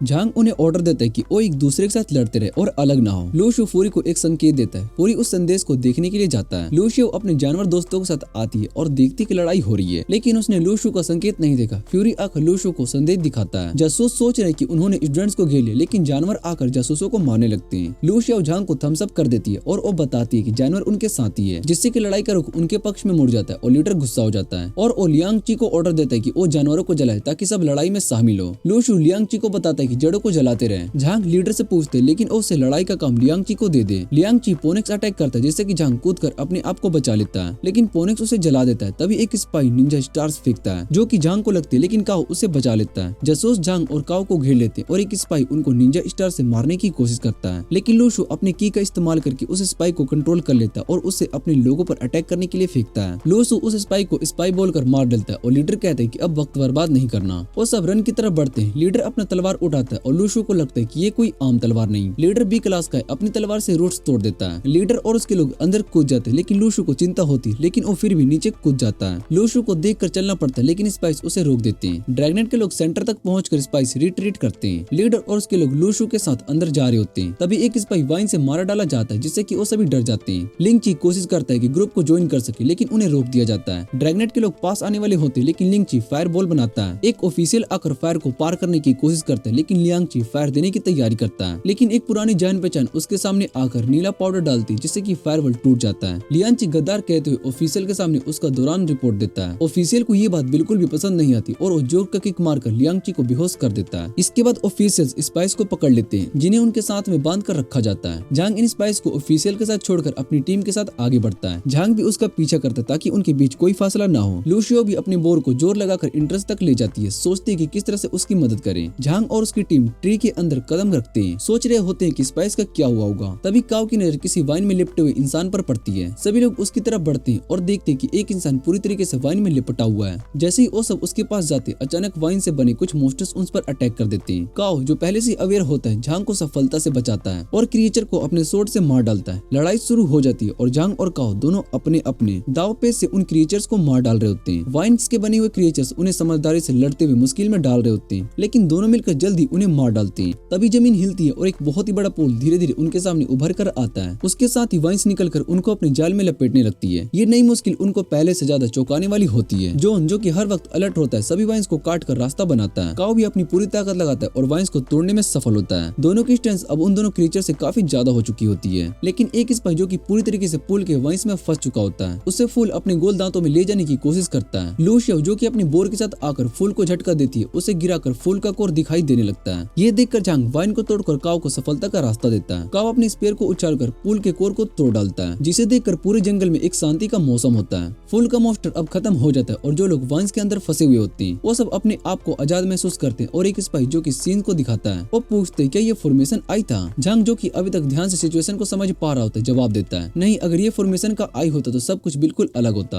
लूसियो जो हर वक्त इंतजार कर रही थी वो जल्दी से पूछती है लूसू कौन सी दिशा में गया है। इसी बीच स्पाइस की ग्रुप जो कि फायर वेनिस को अपने जाल में फंसा लिया होता है। लूसू जो धीरे धीरे अपनी टीम के साथ आगे बढ़ रहा होता है, देख रहा होता है कि कैसे वाइन्स उन लोगों पर अटैक कर रहे होते हैं जो अपनी स्पिरिचुअल एनर्जी को और ज्यादा कर रहे होते हैं। एक इंसान जो खुद क्रिएचर के साथ लड़ रहा होता है वो वेनिस के जख्मों से फिर से उसके मुंह में चला जाता है। दूसरे लोग जो अपने दोस्त या अपने आप को वेनिस से बचाने की पूरी कोशिश कर रहे होते हैं। तभी लीडर अपनी टीम को एक जगह बुलाता है, उन्हें एक साथ रहने का हुक्म देता है। सभी अपनी स्पिरिचुअल एनर्जी से एक शील्ड बनाते हैं जो क्रिएचर्स को डर के भाग जाने पर मजबूर कर देता है। लीडर फिर उनसे कहते हैं कि अब तुम लोग मेरे पास रहो क्योंकि मैं फॉर्मेशन को वापस से लाने के लिए जा रहा हूँ। जो भी शील्ड के बाहर गया उसे प्रोटेक्शन नहीं मिलेगा। लूसू इस हालात में बीच में चला जाता है, लेकिन उसका मन नहीं लगता। उसको लगता है कि किस तरह से वो इस ट्रैप से भाग सकता है। उसके जहन में एक आइडिया आता है और वो सोचते कि अगर वो एक बुद्धूबार चीज बना दे तो लोग उससे परेशान हो जाएंगे और उसको नेगेटिव पॉइंट्स मिल जाएंगे। लेकिन वो अपनी स्ट्रेटजी में फेल हो जाते हैं क्योंकि स्पाई ग्रुप ने गैस मास्क पहने हुए होते हैं जो उन्हें बदबू से बचाते हैं। लीडर अपनी टीम को समझाता है कि ये बदबू एक प्लांट से आई है और डिक्लेयर करता है कि हमें अब पता लगाना होगा कि किसने ये बदबू का इस्तेमाल किया। जैसे ये बात हो रही होती है सब क्रिएचर्स अपीयर हो जाते हैं और अब वो क्रिएचर शील्ड के अंदर भी नहीं डर रहे होते हैं। लीडर का कहना है कि बदबू ने उन्हें अट्रैक्ट किया और वो खुद को कंफर्म करने के लिए आगे बढ़ता है। जब सभी लोग अपने अपने हिस्से के लिए दूसरे को दोष दे रहे होते हैं, लूशो अपने प्लान को आगे बढ़ाता है। वो एक स्पाई के कानों पर स्टीनी टोफू लगाता है जिससे कि सबका ध्यान उसकी तरफ चला जाता है। जैसे ही क्रिएचर्स अटैक करते हैं बैरियर फेल हो जाता है और लीडर सभी को भागने का हुक्म देता है। लूशो अपनी पुराने ट्रिक से फिर से इस्तेमाल करते हुए स्टीनी टोफू को क्रिएचर्स के बीच में फेंकता है, लेकिन अचानक एक स्पाई उसे पकड़ लेता है और उसे स्पाई कहकर पुकारता है। लूशो तुरंत उस स्पाई के मुंह पर टोफू दबा देता है और भाग जाता है। क्रिएचर्स उसका पीछा करते हैं लेकिन वो उन्हें अपने स्वॉर्ड से आसानी से काट डालता है। लूशो जो अब तक सिर्फ अपनी स्ट्रेटजी में इंगेज होता है फिर से और स्टोनी टोफू समन करता है और क्रिएचर्स के बीच में डाल देता है, जिससे कि क्रिएचर्स एक दूसरे पर अटैक करने लगते, कंफ्यूज क्रिएट होता है और वो एक दूसरे को ही मारने लगते हैं। लूसू का एक स्पाई जो उन्हें देखकर फिर से अटैक करना चाहता है वो बढ़ता है, लेकिन लूसू अपना हाथ उसकी तरफ करके क्रॉप्स डॉग समन कर लेता है, जिसमें डॉग सीधा उस स्पाई के सोर्ड को तोड़ देता है जिससे कि वो जमीन पर गिर जाता है। ये देखकर स्पाई हार नहीं मानता और टूटा हुआ सोर्ड उठाता है और फिर से अटैक करने के लिए उठता है, लेकिन लूसू अपने क्रॉप्स डॉग को कमांड करता है और वो डॉग स्पाई के पीछे जम करके मार डालता है। लूसू अपने कंपास को फॉलो करते हुए रन के बीच में पहुंचता है जहाँ पर लीडर और उसके दो लोग उसको देख लेते हैं जो सेंटर की तरफ जा रहे होते हैं। लीडर अपनी फ्लेयर लाइट को सेंटर में डाल देता है जो पूरा रूम चमका उठता है। लूसू हर वक्त अलर्ट रहता है, धीरे से उनके आसपास छुपकर उन्हें देखने की कोशिश करता है। वो महसूस करते हैं कि एक विशाल वाइन सैंड है जो पूरे जंगल की ट्री की एनर्जी को अब्सॉर्ब कर रहा है और एक ह्यूज फ्लावर के अंदर चैनल हो रहा है। एक स्पाई उस फ्लावर के ऊपर काटने की बात कर रहा होता है ताकि फॉर्मेशन का आई पूरी तरीके से डेवलप ना हो पाए, लेकिन लीडर थोड़ा रिलैक्स होकर कहता है शैन बैली मर गया है और स्टूडेंट्स को रन के क्रिएचर से हरा दिया गया होगा, तो हमें अब टाइम मिल गया। इस बात को सुनकर लूसू अपने चेहरे पर एक छुपी हुई मुस्कान के साथ हंसने लगता है। वो जानता है कि वो जो सोच रहा है वो सब कुछ होने वाला नहीं है। लूसू चुपके से रूम में घुस जाता है, लेकिन लीडर को उसकी प्रेजेंस एहसास हो जाता है तो तुरंत अपनी स्वॉर्ड को उठाता है और लूसू की तरफ उसको स्मैश करने के लिए आगे बढ़ता है। लूसू इस अटैक से बचने के लिए तेजी से साइड में हो जाता है। अब वो सब उसके आसपास उसको घेर कर पूछते हैं कि तुम कौन हो। लूसू अपनी आईडी को उनके सामने छुपाते हुए अपना जवाब देता है, मैं ड्रैगनेट काउंटर इंटेलिजेंट का लिeutenant हूँ, और अपनी आईडी को तुरंत बंद कर देता है ताकि कोई उससे ज्यादा ना देख सके। ये बात सुनकर सभी को और ज्यादा गुस्सा आ जाता है और उन्हें लगता है कि ये एक और स्पाई है। लीडर का कहना है। ये सुनकर वो सभी और ज्यादा गुस्सा हो जाता है और उन्हें लगता है कि ये कोई और स्पाई है। लीडर का कहना है कि ड्रैगनेट के पास ऐसे कोई डिपार्टमेंट नहीं होते, लेकिन लूशु अपनी बात को पूरी कॉन्फिडेंस में कहता है। ड्रैगनेट में काउंटर इंटेलिजेंस डिपार्टमेंट है जो स्पाइस को ढूंढने का काम करता है। उनका कहना है ये डिपार्टमेंट मेरे अंदर है, और उसका नाम सुनते ही लीडर का चेहरा थोड़ा धीरे से थक जाता है। लीडर फिर उसको एक और मौका देता है और उससे अपनी हथियार रोकने को कहता है। लीडर फिर से अपने स्वॉर्ड को उठाता है और लूशु की तरफ बढ़ता है। लूशु भी अपने स्लेब से एक और सील निकालता है। सील से निकलती एक तेज रोशनी से सब अंधेरा हो जाता है जो सबको टेम्पररी अंधा कर देता है। जब रोशनी गायब होती है तो लूशु पूरी स्पीड से अपोजिट डायरेक्शन में भाग जाता है। लीडर और उसकी टीम उसका पीछा करते हैं, लेकिन लूशु आसानी से उनसे दूर भाग जाता है। सब कुछ हवा में उछालकर अपनी स्वॉर्ड को निकालता है और सब उसके अटैक को रोककर उसके ब्लॉक करते हैं। लूशु अपनी स्वॉर्ड से उनके स्वॉर्ड को ब्लॉक करता है और बीच में स्पेयर समन करके लीडर की तरफ डाल देता है। इस प्रोसेस में लूशु अपने एनिमीज को ध्यान से डील करता है, उन्हें हर एक स्टेप में कंफ्यूज करते हुए अपनी मूव से उन्हें हराता है। लीडर भी हर अटैक को ब्लॉक करता है, लेकिन लूशु की स्पीड और स्ट्रेटेजी से वो कभी कभी फेल हो जाता है। ये पूरा सीन एकदम इंटेंस और थ्रिलिंग मोमेंट बन जाता है, जहाँ लूशु अपनी क्विक थिंकिंग और स्किल के साथ उन सभी को अंडर कंट्रोल कर देता है। लीडर ने आसानी से सभी स्पेयर को रोक दिया होता है और उसकी हर एक मोमेंट बिल्कुल शांत थी, जिसमें कोई नुकसान नजर नहीं आती है। लूशु लीडर की इस शांति को देखकर अपने इरादे में मजबूत था। उसने अपनी इन्वेंटरी से एक स्वॉर्ड समन की और खड़ा हो गया तैयार होकर। लीडर थोड़ा मुस्कुराया और टाउंट किया, तुम बस बेकार में जान दोगे। लेकिन लूशु ने उसकी बातों को अपने काम का रुकने का साहब नहीं दिया। लूशु अपनी पूरी शक्ति को इकट्ठा करता है और स्वॉर्ड में डालकर ध्यान से उसके अंदर एनर्जी चैनल किया। धीरे धीरे एक बादल का गुब्बार बन गया और एक बूंद पानी उसकी स्वॉर्ड में गिरकर उसे एक तेज चमकती हुई ब्लेड में बदल गई। उसने वो स्वॉर्ड उस लीडर की तरफ फेंका, लेकिन लीडर ने अपनी स्वॉर्ड से आसानी से रोक लिया। एक झटके से लीडर ने अपनी स्वॉर्ड को लूशु की गले की तरफ उछाला। लूशु ने बहुत ही जल्दी से उसे डॉज कर लिया और एक सफलतापूर्वक काउंटर अटैक किया जो लीडर के गले को हल्की सी चोट दे गया। जब बाकी दो दुश्मन मिलकर अटैक करने की तैयारी कर रहे थे तो उन्होंने सब कुछ समझ लिया होता कि उन्होंने लूशु को कम समझा था। लूशु ने फिर से अपने ट्रिक को रिपीट करने की कोशिश की, लेकिन इस बार वो पानी से स्वॉर्ड बनाने में सफल नहीं हो पाया। वो दोनों उसके सिर पर गिर गए थे और बस थोड़ी ही देर में उससे हारने वाले थे।